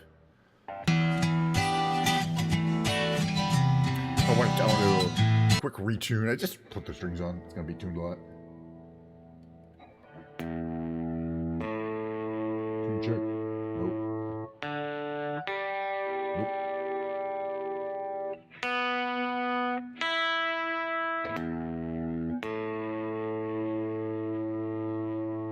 Much better.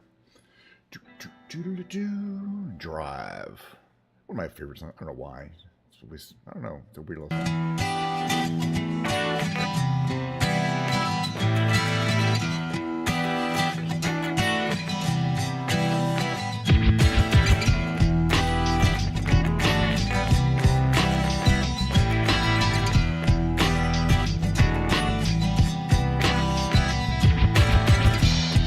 Sometimes I fear the fear of uncertainty, staying clear, and I can't help but ask myself how much I let the fear take the wheel and steer. Driven me before, seems to have a vague, haunting mass appeal. Lately I'm getting the thought that I should be the one behind the wheel. Every time my hope breaks, I'll be there. Yes, sir. Open arms, open eyes, yeah. Every time my hope breaks, I'll be there. I'll be there. So if I decide to cheat with my chance to be one of the hive, will I choose a water over wine, hold my own and die? Oh, oh, oh, oh. Driven me before, seems to be the way everyone else gets around. Lately I'm beginning to find out that when I drive myself, my light is found.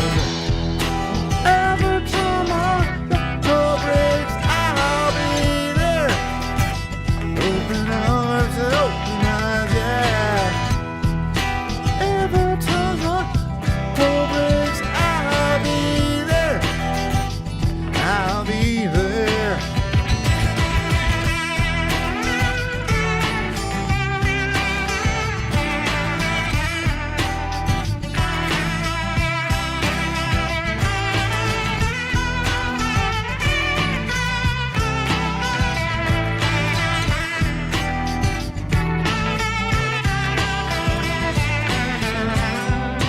Would you choose water over wine? Hold the wheel and drive. Every time the whole breaks, I'll be there. Open arms and open eyes, yeah. Every time the whole breaks, I'll be there. I'll be there.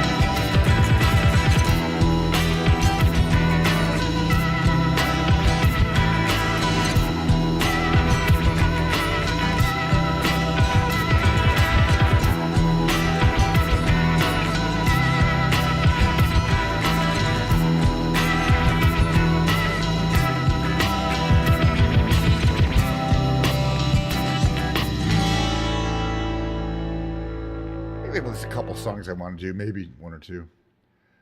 Not this particular episode. I was thinking I want to do Ace of, that's the Ace of Base song I like to do. That one next. Table 5.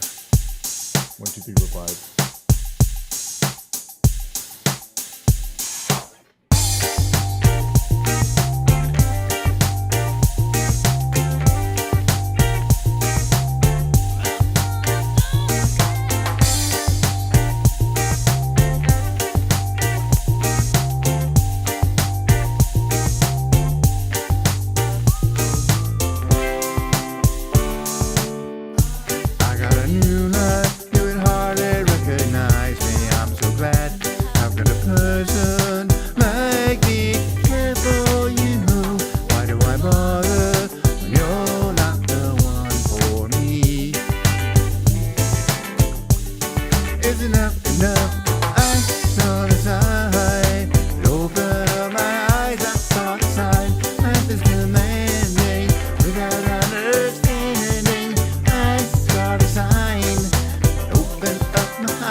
enough.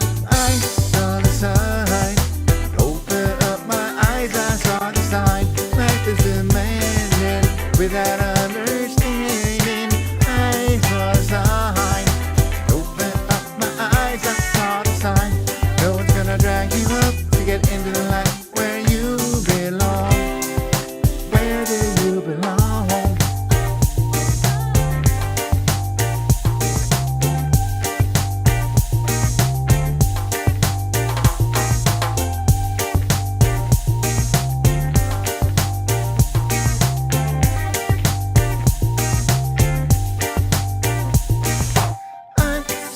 Sun and opened up my mind, and I'm happy now living without you.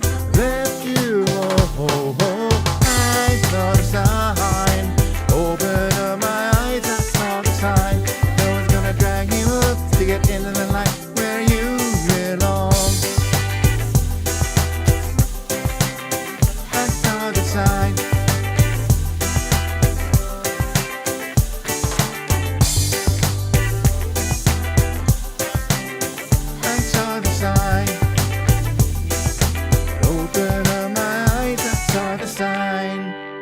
I like that song. All right, one more maybe. What should it be? Oh, gosh, yes, why not? One last REM song.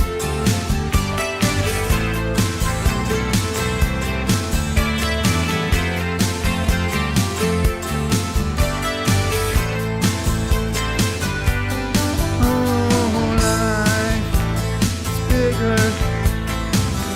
bigger than you. You are not me. Lanes that I will go to, distance in your eyes.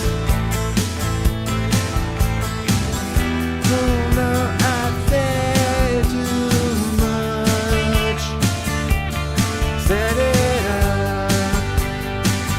That's me in the corner. That's me in the spotlight, losing my religion. Trying to keep up with you, and I don't know if I can do it.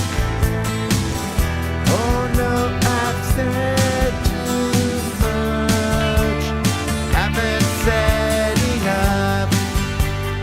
Thought that I heard you laughing. Thought that I heard you sing. I think I thought I saw you cry. Every whisper of every waking hour, I'm choosing my confessions, trying to keep eye on you, like a hurt, lost and blind. Ooh. Oh no, I've said too much. Set it up.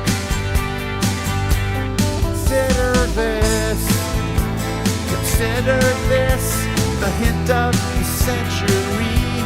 Consider this the set brought me to my knees. Babe, what if all these fantasies come flailing around? Now I've said too much. Thought that I heard you laughing.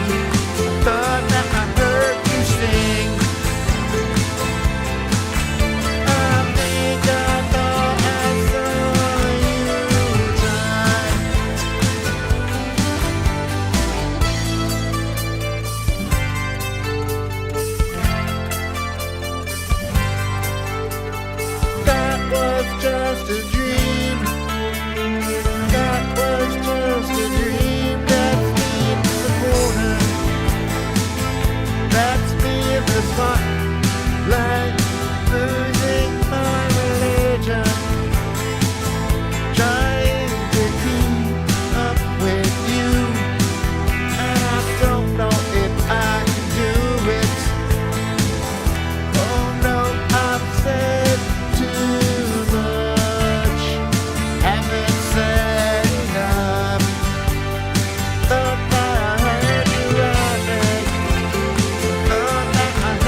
my God.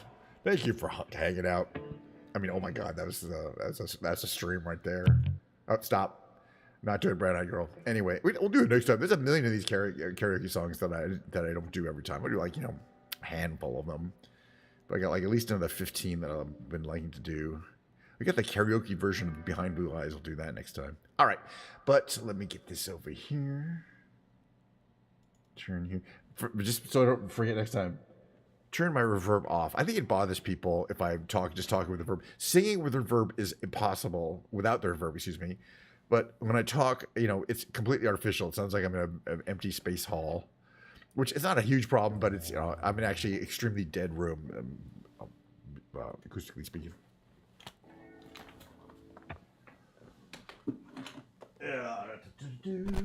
Anyway, that was fun. I had a good time. We had Sarah Kabai, special guest star, XP Kitten, special guest star. Uh-oh. What's going on here? Oh, this thing's trapped. I gotta untrap it. Important. All right, very much better. There we go. All right. Wow. Well, we had a fun stream today. I did, at least. It was 2 hours and 16 minutes of whatever it was. We had roughly an hour. A little more than an hour of flying to RAM today, and then it looks like roughly an hour, about 15 minutes to restring my guitar was successful. And then play the guitar, which is reasonably successful as well. In fact, I had such a fantastic time. Boy, Leia's still on, huh? That was a long stream for her. I had such a good time. I'm going to do the whole thing again tomorrow. Of course, I say that every day on Saturdays and Sundays. Mondays, I don't say it so much because I don't stream the next day. All right, I had such a good time to do tomorrow. Tomorrow, there will be more flight simulatoring. We're almost done with the Diet Coke. There shall be a piano stream. I'm going to lug my piano in here like I do every single time. It takes a minute or two. It's not very heavy. Play the piano for 45 minutes to an hour. It's going to be another stream. Man, I really am just going to keep doing it over and over again. Just because as I like to say, why do you, people are, why are you doing this? Is it for money? No, I have a regular job, but I do it because it's what I would do every day on a normal day. I'm just structuring it around a live stream so that I can kind of do get my time in flying and doing music on a daily basis and in a more structured way where I can kind of do performances for people, or at least pretend there's people out there to listen. But I have a great time every single time. I'm not going to do any kind of special outro today. I'm just going to run my little out reel. And then again, tomorrow, 11:30 a.m., as always, roughly-ish, Pacific time. If you're not in Pacific time, you're going to have to make a correction for that. But again, thank you so much. All the lovely people came by today. All my favorite people in the world. Just about. But yeah, this isn't a just chatting stream. It really wouldn't matter if people came by, but it's always nice to say hi to a few people. So it's always good. And we'll do some more of that tomorrow, I'm sure. All right, so I'm going to run my outroll, and we'll see you again the next time.